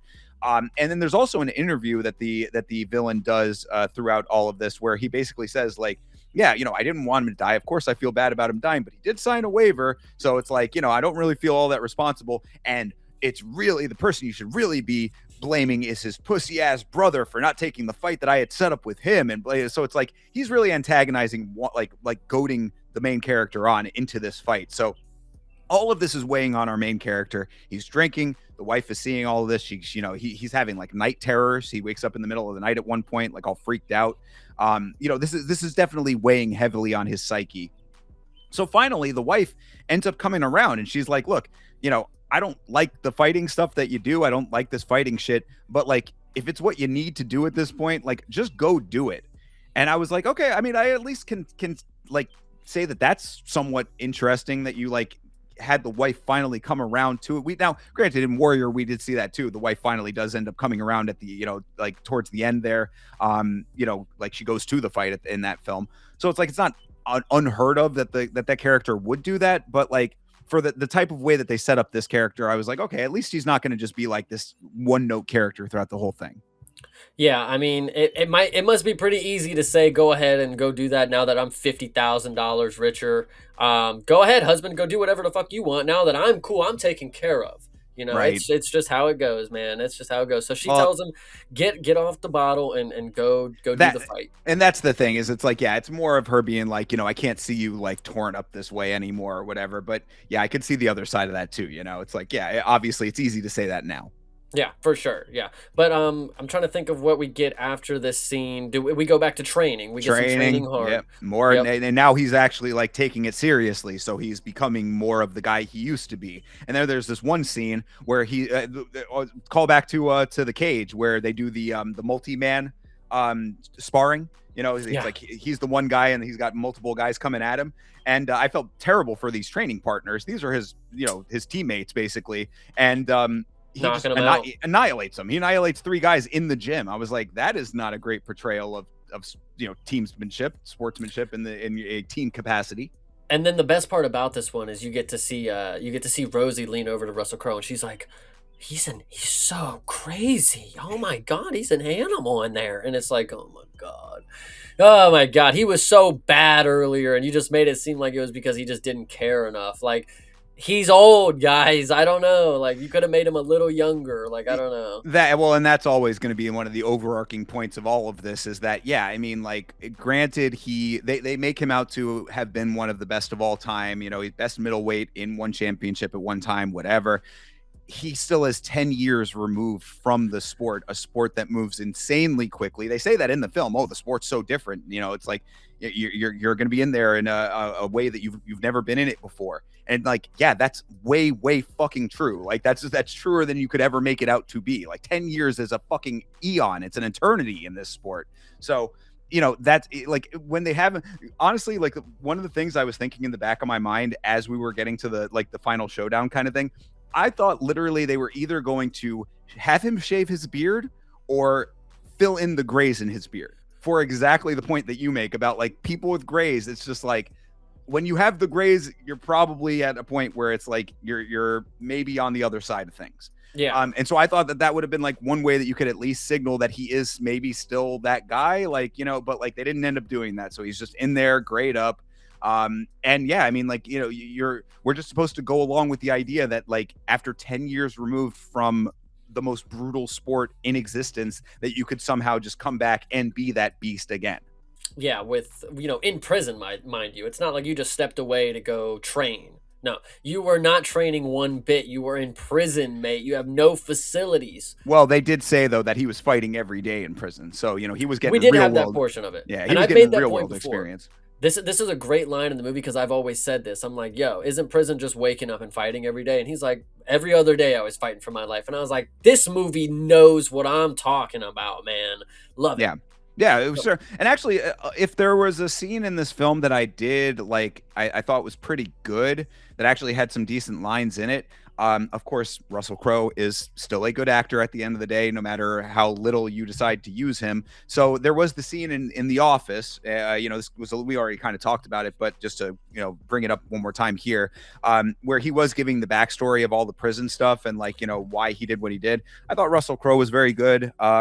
Just because he is just a good actor. So it's like what you're saying Russell Crowe's not a good actor? What's the facial expression? Well, one, not the greatest I've seen, of course. Past his time. I would say. He doesn't do much in the film, so it's like it's hard to say that he is. But for this scene, I thought he was good. This scene though it was stupid to me because this is a guy who's talking to somebody who just spent the last 10 years in prison, and he's mad at him for no. He was only in prison for 2 years, but that's the whole thing. He was in prison for 2 years, was fighting for that, and then he he like left his life behind him. So it's like, yeah, he'd been out for 10 total. I also, again, this dude just spent 2 years in prison. How self-centered are you that I know he up and left and got a new whole life. That's fine. He just spent 2 years in prison. Do you want him to go back to the life that he was before? Like, if he didn't contact you when he got out of prison, mate, maybe this is a sign. Maybe this is a sign, Mr. Russell Crowe. I don't know. I don't know, guys. Yeah, This scene right here perhaps. was interesting because he was mad at the dude who, like, why are you mad at your star pupil? Like, bro, you should, you wanna help people learn so they can move on to do better things. Like, this is that Eddie Hearn shit. Like, bro, just because somebody wants to do better doesn't mean they hate you. Like, they don't care. Like, bro, it's just a different set of circumstances, different point of life. This is a great portion right here because it shows you just how much people think that they like own your fucking life. I don't know, bro. This is See, but crazy. this is like a personal thing with you, though, man. I don't know. You seem to have this like callousness about like people who help you don't deserve anything once they've helped you. Like, I mean, I that's I mean, he listen. literally he says I built this entire gym for you, and all I needed was a phone call from you to tell me what was up. Like, again, I don't understand why a phone call is so big of a stretch for you, Chase. But Dude like, spent 2 years in prison. He don't know how to use phones, man. okay, I don't well then know. there you go. But either way, I mean, that's just a little aside. I thought I thought what he said in the scene was pretty good, and it establishes why. I mean, I can understand. Yeah, it's like if he did want like need to leave his other life behind, then fair enough. But if you do have people depending on you, like, and you are the star that had, we've built a life together as a team here, like. That I think that there is a modicum of respect that you owe the people around you to at least call them, at least tell them, hey, I'm not coming back. Yeah, I hear you. I don't know. But I think this was regardless, just an interesting scene. fair enough. So, but I mean, but going back to the actual main storyline where we're at here. So yeah, he's taking all of this more seriously now. Rosie's, doing her thing. She's actually, like she is acknowledging how great he's becoming, and it's looking like he's actually going to be like fight ready. They never actually treat Rosie like she's actually a coach, by the way. That's the unfortunate part is like even in the final sequence which we'll talk about, they have a voiceover of Russell Crowe instead of her giving the final speech. So like it's always as if she's just supposed to be like in place of Russell Crowe because That's he can't literally actually do it. it's literally it. Yeah, I mean, I think that they basically like make it that apparent like that she is like the conduit of him, of Russell Crowe, but like he's still alive and he's still there. Like that's the part. Like when we get to the final fight stuff, I mean, like that's the thing that was craziest to me. Like Russell, I swear to God, they reused like one of his reaction shots twice. Yeah. Like because yeah, we end up getting out to the fight. I mean, because what else happens before that at this point? I mean, like we're basically getting to the final fight at this point, right? Yeah. Yeah. Yeah, So okay, absolutely. so yeah, if we're already there, then we're already there. So yeah, so Well, and actually, because it goes right back to what we saw at the beginning. Basically, it's almost verbatim the exact same shot where he's looking in the mirror. I'm pretty sure this right. is how we get. He's like almost vomiting because of the nerves. He's looking up in the mirror, and then that's where we get to the final sequence kind of deal. We're walking into this last fight here. Yeah, so I mean, like, yeah, so yeah, we end up at the title fight. I mean, like, we go right into this now. It's the cornering is. I thought that was crazy too. Yeah, the corner is Rosie, Rose, the girl, and then the big Ophi guy is the other Yep. corner guy, and no cut man as well. I don't know. Is that a thing in one? I mean that they like maybe because I feel very strange even having to say that out loud. It does not seem like I would think that they would have like cut people in the corners. Yeah, I think they do. Fuck, I I don't know, yeah. It's know. like it makes me question it now. I mean, I've watched one, a million times, and now I've got to question it because why would they not show that in the film? But the Rose is doing the cut work as well, so it was just very strange with that. Like there were only two people besides the fighter in the corners at any time, Yeah. for these fighters. So yeah, but so now we're in the title fight. It is our Xavier Grau, who is the current champion, No, and I'm Pat. sorry. There's one thing that I want to mention. So while they're doing the walkouts, I don't know if you saw our favorite one referee was in the. He Oh, lit. yeah, I did want to say that. Yeah, shout out to CTE. CTE is going to be very happy that our dude Olivier Coste gets a little bit of a shine here. Hell yeah. So he was definitely in the cage, but unfortunately, as the fight commences, we do not get to see an actual one officiator. We get to see our residential UFC Herb Dean calling this fight here, Yeah, buddy. the recognizable face. Now Herb Dean has called fights in one championship, so it's not like it's completely a stretch, but it is a little ridiculous that like if you need a referee, you're getting Herb Dean because he's the guy that everybody knows. Yeah. So I'm glad that Olivier Coste got any kind of point there. But again, this is like why this is a weird amalgamation of the film where it's like it's the one championship movie, but you strip away a whole bunch of like what actually makes one championship what it is. There's the monster logo too in the middle. Like it's almost like they tried to make it a UFC octagon. Did they? I didn't even notice that the Oh, monster logo dude, is on there. 100% big Oh monster wow, logo right in the middle. that's wild. I did not even recognize Oh, that. Holy we shit. didn't. There was one more thing relevant to one, and this is one of the only other things that they have, other than the beginning where they show some of the Asian fighters. I don't know their names, but they are most likely some people that are on the roster. When we are walking into the cage, we get to meet Demetrius Johnson for a handshake, a hug. That's it. Hell yeah, you get a little cameo from the champ. You get a cameo from the legend, and yeah, and then good on you, bro. Good to see you, Yep. because because that is all that he gets. We also did get to see. I thought that this was kind of nice as a one fan. We got to see a crowd shot. This is something in one championship that has always been kind of interesting to me. Like, so you know that they have got those little like wrist things. I think it's on the wrist or whatever. They got those little like light up LED things that like makes the whole crowd look like a sea of those like blue dots. We got to see from the crowd perspective of that, which I was like, that kind of was cool because like I'm like one does a really good job of blacking everything out in the background. Like you don't see the crowd in one championship very often. Yeah. So like I thought that that was neat. But then in the fight, they left the blue dots on, which now again I'm like second guessing myself because I thought that generally they black everything out for the actual fighting. But in this, of course, it's a movie. I'm okay with that part of it because it This did is a look kind different of cool. stadium though. This isn't the Lupini Stadium, so I guess the lighting would be different. I guess, but Well, but it's those little things that they give to the crowd though. Those little wow. like dots. You know, they just like I thought that they black those out for the fights, but either way, whatever. The point is that I think that those look cool in one. You know, they've got all of those little LED lights throughout the crowd. Those are on for the fight, so it gives it a kind of a cool look.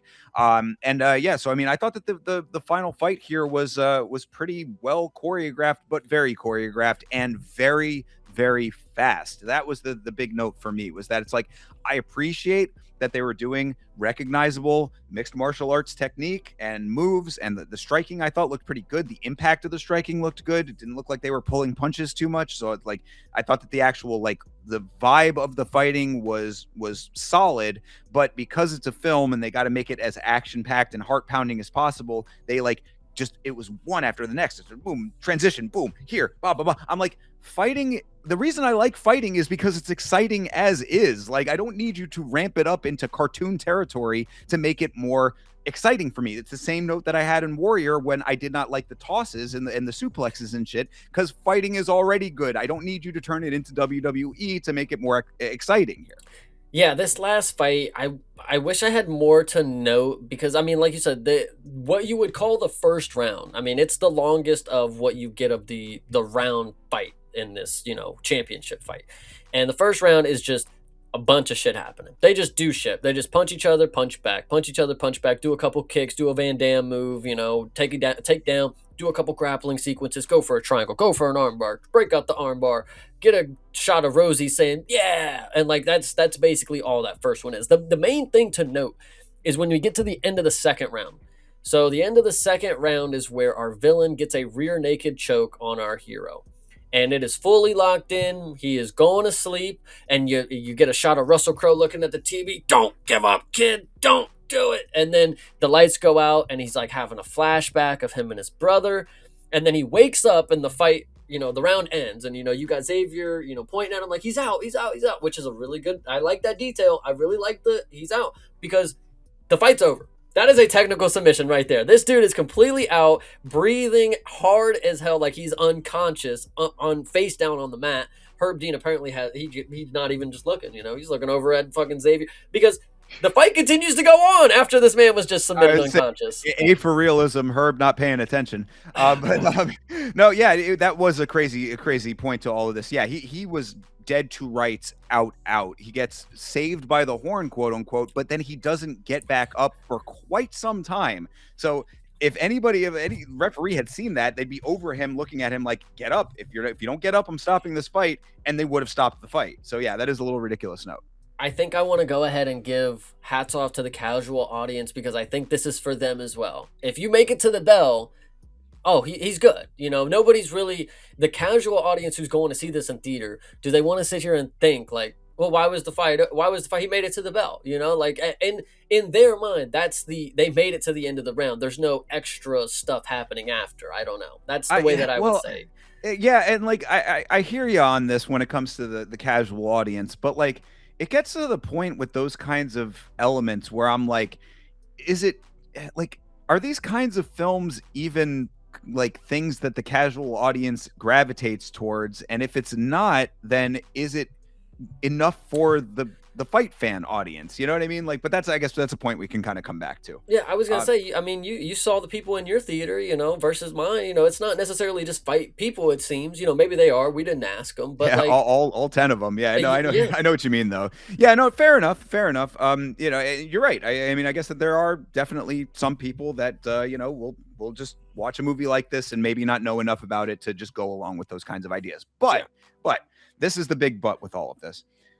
He got his ass kicked, our main character, for yes, two full rounds. hmm, So, and this is a dude who has been out of the game for 10 years, obviously an older guy in the grand scheme of things. And, you know, when it comes to this sport, so he's down 2 rounds. But of course, we know in one championship, fights are scored as an entire fight. That's a detail that only true fight people are going to know. There's no way the casual audience would ever know that. But like, I'm glad then that they end this fight with a knockout to at least satisfy that, because had this gone to a decision, there is no way that he was going to win this fight. So that I think is at least good in that regard. But basically, for you to try to sell me on the idea that this dude has just gotten annihilated, and oh, and also one other big fact yes, here, go for it. he gets a very blatant eye poke in the third round that, you know, essentially blinds him. He's like, "Oh, I'm okay, I'm okay." He turns to his team. They're like, "Can you see?" He's like, "No, I definitely cannot see." It's actually it's even more slick. It's actually more realistic than you guys would ever imagine. So he goes for the one, pokes him hard in the eye, and then punches him right in the eye. So it was a pretty good one. He's like, no fucking let up. This is absolutely perfect. And then he walks away saying it was legal. He's like, what? Yeah. So good stuff. Yeah, no, Good stuff. exactly. So I mean, you know, fair enough on all of that. He is supposed to be a dirty fighter. That all made sense or whatever. But so now you've got a dude who's gotten his ass kicked for 2 rounds, who is out of the game for 10 years, just coming back, older guy, and he's, you know, visually impaired at this point. Yes. You know, so it's like, I mean, this is all of the cards are stacked against him, and then he essentially just sees red. He basically just goes into literal beast mode here, and somehow, some way ekes out the knockout victory. And yeah, so after the eye poke, it's actually quite interesting because yeah, so he can't see. He's kind of fighting like this, which is real. Like I don't know what the. But Oh, anyway, so that was yeah. Where he had like the super high guard as yeah, well, which is like, bro. I mean, like if not a good optic, not good optics for any of this. Like, yeah. So he but kept okay. getting punched after that. You know, he's getting beat up, and then essentially lands one or two punches that just sits the villain down. I mean, it really wasn't anything that made you think like, holy crap, he overcame something crazy. He beat the hell. No, he just like punched him once. The dude fell, and that was the fight. That was it. The fight got called. And So and so what I will say to this is that if you want to talk about subversion of expectations, because I was really thinking about this after I watched this movie, you know, in the evening time when I was at home, like contemplating all of this. In the grand scheme of things, this is actually somewhat unique, because if you go through the films that we have watched on MMA on film so far, it is very rare that you actually just get the dude overcome the odds and just win the fight outright. Like if you go back to Bruised, you know, Halle Berry did not win her fight there.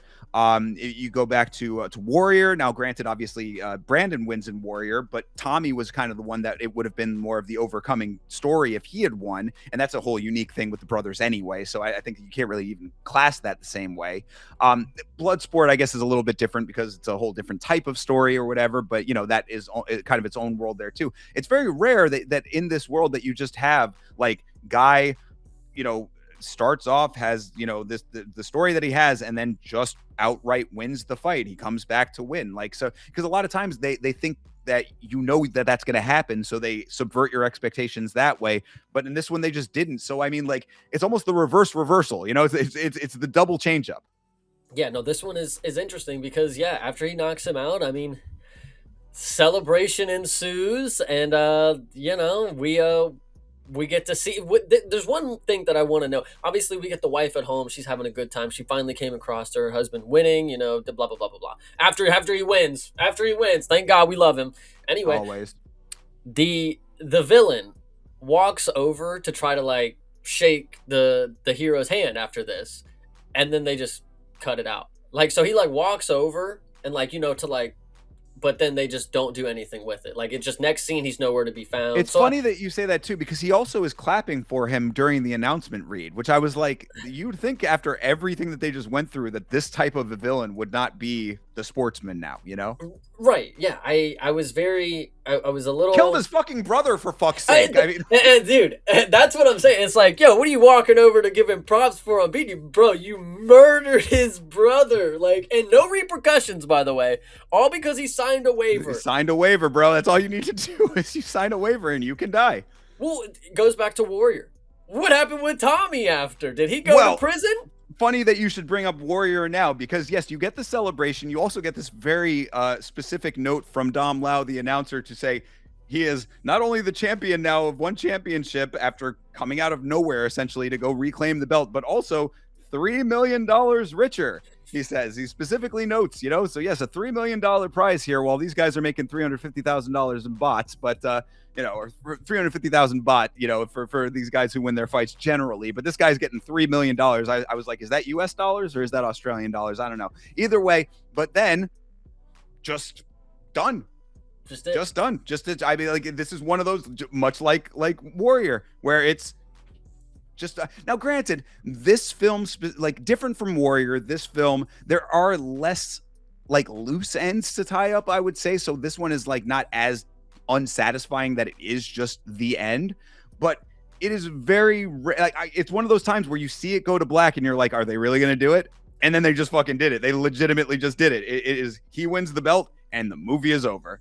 Yeah, no, 100%. The last thing I wanted to know before the movie concludes, of course, is we did get a shot of Mr. Chatri. He handed the belt over to our hero. So I wanted to go ahead and make a note. I also, and this is bad on us for not bringing this up, because it wasn't really that big of a plot point, but it is something to note. So the Pink Panther brother, had a mouthpiece that said "fuck you" on it. Okay, right. So when he died, our Patty character took the mouthpiece and then he wore it for the final fight. It's in the poster here. I don't actually think it says "fuck you" on the poster. No, well, that's going to say they definitely don't have it in the poster, because they definitely would never allow a mouthpiece that says "fuck you" on it to ever be worn in active competition ever. So it's like, that is funny that you say that, because like it does kind of set all of the whole thing about one is a respectable organization. That's all of the commission people were saying. It's like, they would never allow that. Like, you're not gonna have profanity on a fucking mouthpiece. That makes no sense. So yeah, but that is like a plot point that does come back there. Yeah, fine, I guess, a little bit of a I thought it was cute, I guess, and when it first was shown, but to have that be a thing that comes back around just like was like, okay, whatever. And then yeah, it does kind of throw off the whole dynamic with one championship. Also, you did mention Chatri. I did want to also note that at the funeral, the one championship lady did say, yes, I'm talking to the main character. She's like, oh yeah, Mr. Chatri sends his regards. He's very upset that he wasn't able to make it. Yeah. It's like, so anyway, yeah, of course, Chatri Sitchitong gets his praise as the main guy. I actually think I'll have to say it. As a movie that's in co-production with One Championship, I was a little upset with the Asian representation in this film. I feel like we did not get. Because when you go back to Bloodsport, you have so many different regions and religions that are portrayed, that are just there, that are just in the amalgamation or whatever. But like, we could have just had, like the lady for the One Commission. Why wasn't she an Asian lady? I don't know. Like, the only Asian really lady that we had was the wife, and I don't know. Like, I think that's what she was supposed to be. I thought that she was like a native islander kind of. I believe, like Australian native, Filipino. I don't know. I don't know either, honestly, but either way, Polynesian is what I thought. But regardless, what I say about One Championship in this film, for a co-producer of this film, it was not an accurate to life portrayal of the product. What it was product placement. That is Mhm. what one championship was in this film. They made a very big point to say one championship over and over again. It was on the gloves. It was the circle, the circle ring cage, whatever. Like it was, all of those elements were there. But to actually portray one championship's culture, it was almost none of that. It really wasn't anything of the actual, like you get the announcer, you get the commentators, you get the circular cage and the name of the organization. Other than that, like I was waiting. Well, that's funny too. I in the when the opening credits were going, I was waiting to see Rod Tang. I was waiting to see Stamp. I was waiting to see any known one championship fight. Doesn't even have to be an Asian fighter necessarily. Just somebody that's over there. Fucking what's his name? The Scottish guy, the Muay Thai guy or whatever. That's big over there Greg now. or Tom or something like that. Sure, exactly. Take your pick. There's plenty of them right now. I mean, people that we would know. Fucking Hugh would have been great to see the kickboxer. My point is that like, yeah, as far as like actual representation of like one as we know it, it really was not that. It was a coat of one paint over this production that really could have been any fight organization. No, absolutely. I think that was the biggest thing that I was wondering when I first saw this is like what is one's actual affiliation other than just slapping their name on it. But they did actually have things that they filmed that were, Demetrius Johnson, that's a one championship thing. And while that could also be, swapped over and that could have been a UFC thing, like if they would have just switched all the labels over, it's like, oh yeah, it's UFC. But like Demetrius Johnson wouldn't have been in that position to represent for the UFC in a movie, if that makes sense. Like they filmed for that specific scene kind of deal. For sure. And yeah, and the final fight taking place with all of the LED lights in the crowd, that's a one thing. And it is very cool looking. So, I mean, that part of things, like, sure, it's enticing. But like, what I'm trying to say is that, like, if I'm a casual viewer of this film and I'm not really a fight person, does this give me the impression of what I'm going to see if I do tune into one championship? Does this compel me to watch one championship? And B, if I do watch it, is it what I was expecting necessarily? I don't know if that actually lines up necessarily. Oh no, this is not. You're not going to get anything like this when you watch one, specifically because they're mostly Muay Thai. Again, this is a mixed martial arts bout movie kind of deal, and Muay Thai, generally speaking, is Muay Thai. So this is it's.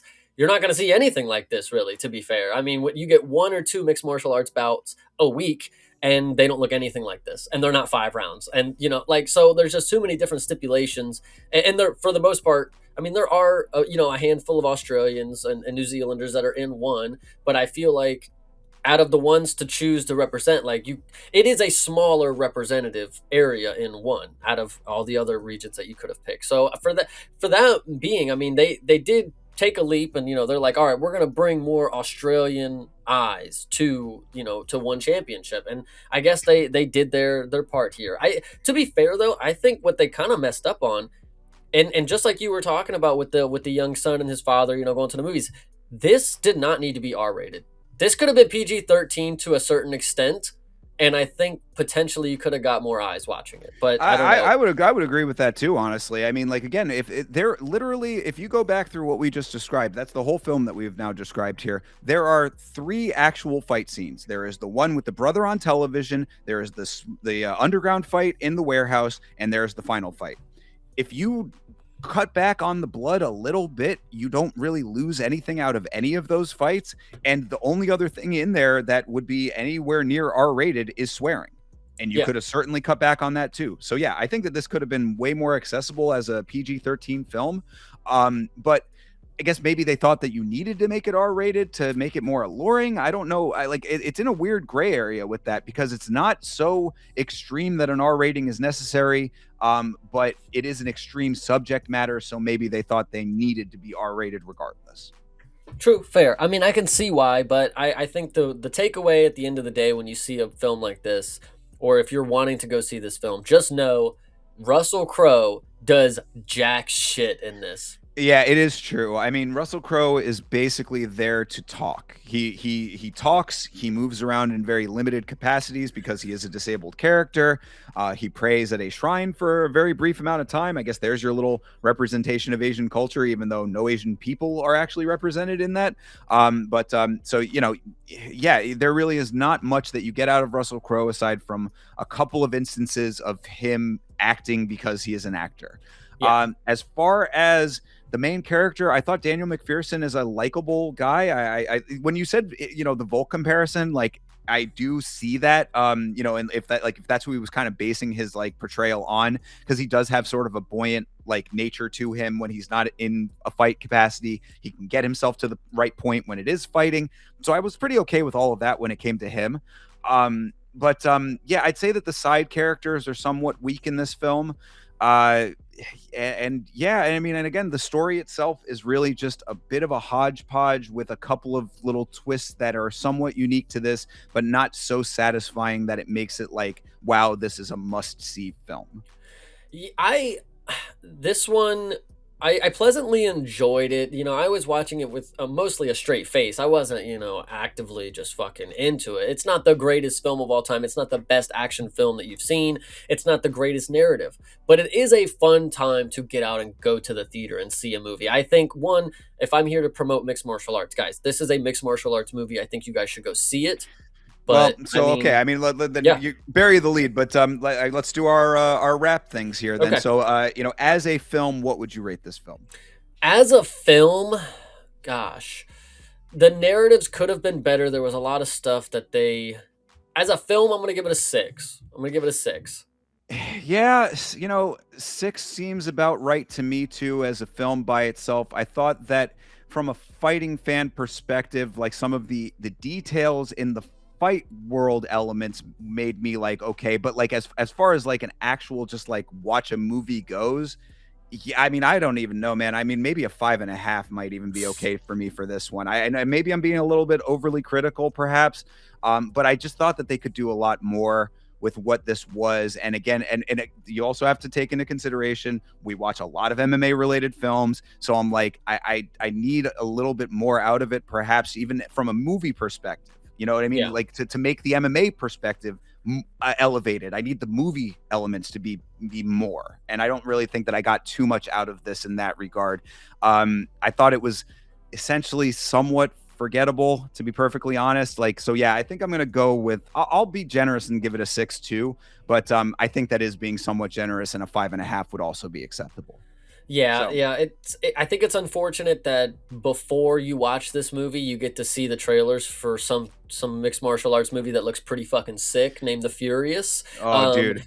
Because I couldn't stop thinking about some of the shots that I saw there, and I was like, man, how are they gonna compete? What am I gonna see in this movie that makes me think not about that, but about this? And unfortunately, there really wasn't that kind of deal. The fact that there's even a cage in Furious, and then seeing this film, I was like, yeah, I can't wait to review that one. So 100%. yes, you are.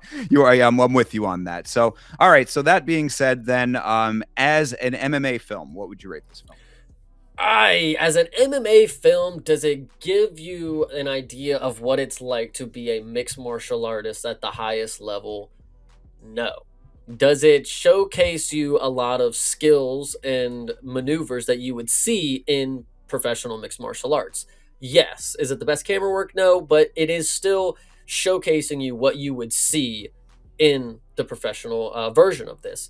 It did a great job showcasing fouls and flagrants. We did not actually stay in the final fight, but there was a part where our character put his arm over the cage, and Herb Dean said, "Hey, get your arm out of there." And I was like, that's a stupid little inclusion, but fuck it. I love it. I mean, you did, that is true. The random things happen, and, you got the eye poke, you got him complaining, you got him, the technical submission or whatever, these things you would see, and I think as a mixed martial arts film, I didn't love it as but as I break it down, I think this is probably a 7 or an 8. I'm going to give a 7.5 as a mixed martial arts film.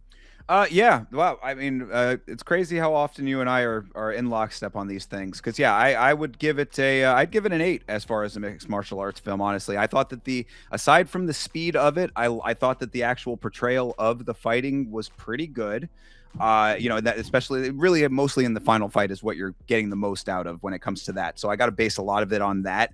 But yeah, I thought that was really good. I thought that for a fight person, the little minor twists and turns that the story takes within like the stuff with the commission and things like that, I thought that was interesting. I thought that, that granted, some of the unbelievable elements did take me out of it a little bit, but like as far as like a modern portrayal of an MMA fighter and what that world encompasses, I thought that it was a pretty good representation of that overall. I thought that if they had applied the quality of the mixed martial arts elements to a better completed package, it could have been a really good film. But if you average those two together, it still does not equal out to be a completely satisfying experience to me. So that, yeah, I guess that's where I land with that. I do think it is a good portrayal of interesting elements in mixed martial arts, and like I said, it's very rare in mixed martial arts films, based on what we have reviewed and what we'll continue to review, that you just get the guy who you think should win and deserves to win the whole thing to just actually do it. So cool for that subversion, I suppose. Yeah, Yeah. yeah. So. No, absolutely. I was gonna say, I mean, even when you talk about the way that he wins, I mean, flash knockouts do happen, guys. I mean, if you want to go a step to realism, I mean, we've seen people lose for 3 rounds and win by knockout in the when they shouldn't, kind of deal. It's not the best ending, but it is the ending that happened, and it's something that has happened in real life. So it's not like you could be like, oh, that's the sword and the stone moment. I don't know, but like this one, it works. Yeah, and I also hadn't said this up until this point. I do want to make this a very brief note. Luke Hemsworth, like, you've been calling like the discount Brad Pitt or whatever. I can see that as the portrayal there. I think he's actually not a bad actor, and I think the note that I had in my mind as I was watching him act, as he gets older, he is going to be able to have like a lot of like really good character actor roles. Like I think that like, because he was basically a character actor in this. I mean, like, not like a crazy character, but like, he's playing the role of like an agent, so he sort of had that air about him of this like somewhat sleazy businessman. I liked him in that role, and I thought that like applying that like in a different, maybe better film, like I think that there is a good application of Luke Hemsworth. So keep an eye out for Luke Hemsworth in like other movies where like, he could play a character like that or something, I think that there's more and better for that guy, based on how he acted in this film. So I just wanted to put that out there before we closed everything out. But either way, all of that being said, would you recommend Beast, Chase? I definitely think people should go see Beast, because if you have been keeping up with the channel and you have seen all the other films that we have reviewed and you have gone down the list and kept up with them, this is a breath of fresh air in a sense that you see a lot of similar stuff, but then you also see things that diverge into a different manner. Don't take too much into consideration with the title. It has absolutely nothing to do with the film. Beast means nothing in this movie. So there you go. There's your tidbit. It could have had any title, but Beast is what it is, and I think you should go see it. This is a tough one for me. I would say for a general audience, no, I would not recommend this film. I don't think that this is an entirely satisfying viewing experience. I would say for an MMA fan, I think that if you have watched like if you're familiar with all the films that we have reviewed on MMA on Film, like if you're that level of an MMA media fan, then you should see it to have it in your repertoire of films that you have seen, and you can get a little bit of an enjoyment out of some of the differences between this and other MMA related films, perhaps, because there are a couple of those differences that we went over that do make it somewhat unique and somewhat satisfying in that. But overall, the entire package, that's why the discrepancy between what I rated it as a film and what I rated as an MMA film is so vast, is because I don't think that it's a great movie. I think that it is an interesting MMA film for MMA fans, especially if you are familiar with One Championship. Seeing what you know about the actual product versus what you see here is interesting. There is enough interesting elements to it from an MMA fan perspective to warrant seeing it at least once. I think that you certainly could wait to see it on video on demand. I don't think that you need to see this in theaters. I think maybe the only thing I would say is that the sound design in theaters does like amplify it a little bit, because it does have some pretty good sound elements at times that immerse you in the story. So seeing it with the big speakers might be cool. But if you don't care about that, or don't think that that's like something that you really like need in your life, then waiting to see this on Amazon is going to be just fine, and if that kind of thing. Yeah. So yeah, I would say that's my ultimate takeaway, is that for the average viewing audience, I don't think that you need this. There are definitely better MMA films that you could watch than this if you are just trying to get an MMA film in your life and you're not an MMA fan. But as an MMA fan, if you are a hardcore, you should probably see it just so that you're familiar with it. Yeah, keep up with the Joneses. You know, it's a new movie that's out. Go ahead and see it in theaters. Make sure you go ahead and give the theaters the revenue that they desperately need, so we can have more movies coming out in theaters and we can have a place to go see them. But this movie right here is generic. I mean, if you're the type of person that just goes to the theater and looks at the titles and just picks one and goes to see it, Beast is not the worst option, I would say. And that brings me right back around to the father and the son that were buying the tickets at the kiosk next to me. I'm like, you probably made an okay choice not to see Beast. Yeah, yep, Um, definitely. but I also do agree with you on this in the sense that, yeah, I mean, see movies in theaters, period. Like I Mhm. do think that there is a great value and a great that is something that is going to be severely lacking and missed in our lives if we do not have movie theaters. I hear all the conversation about movie theaters going away, and obviously the viewership and the attendance of the theaters that Chase and I were in is an indication of that. That obviously these things are evolving and shifting, but it would be very sad to me if we did not have movie theaters anymore. So, yeah, if you're going to see this movie at all, sure, go see it in theaters, I guess. But see, maybe pick a different movie to see in theaters and then see this one on VOD. I don't know. Either way, support movie theaters and watch this one with the knowledge that we've now given you. Yeah, 100%. This was not the worst time I had. Yeah, I wouldn't say it was the worst time I had either. I definitely never felt that it was dragging at any point. It's a 2-hour film, and I thought it moved pretty well. So, I mean, it was not an unenjoyable viewing experience, but as far as a satisfying one, that's where I kind of like a little shaky on. Yeah, 100%. All right, so I guess then that would be about it. Chase, any final thoughts on this thing? No, I think that's it. I'm really glad that we got to watch it last night, you know, the day before it officially released, and then we got to release the review the day of the release date or whatever you want to say. So I'm very happy we got to do this. Same here, absolutely. I hope that us jumping around and not being 100% lockstep with all of the plot details was not too much of a hassle to sit through and listen. Hopefully, you were able to follow along with the basics of all of this. If you see the film, obviously, you will have a better understanding of everything that we're talking about. So, maybe watch that and then come back and watch this one again if you'd like, whatever the case may be. Also, very glad that we got to do it for you guys. So, thank you very much for watching. Let us know what you want us to review on MMA on Film in the comments below. Of course, we are going to be picking our next film at some point in the near future. Bloodsport is out now. The edited version of Bloodsport is out on the Yama channel, youtube.com/@YamaShow.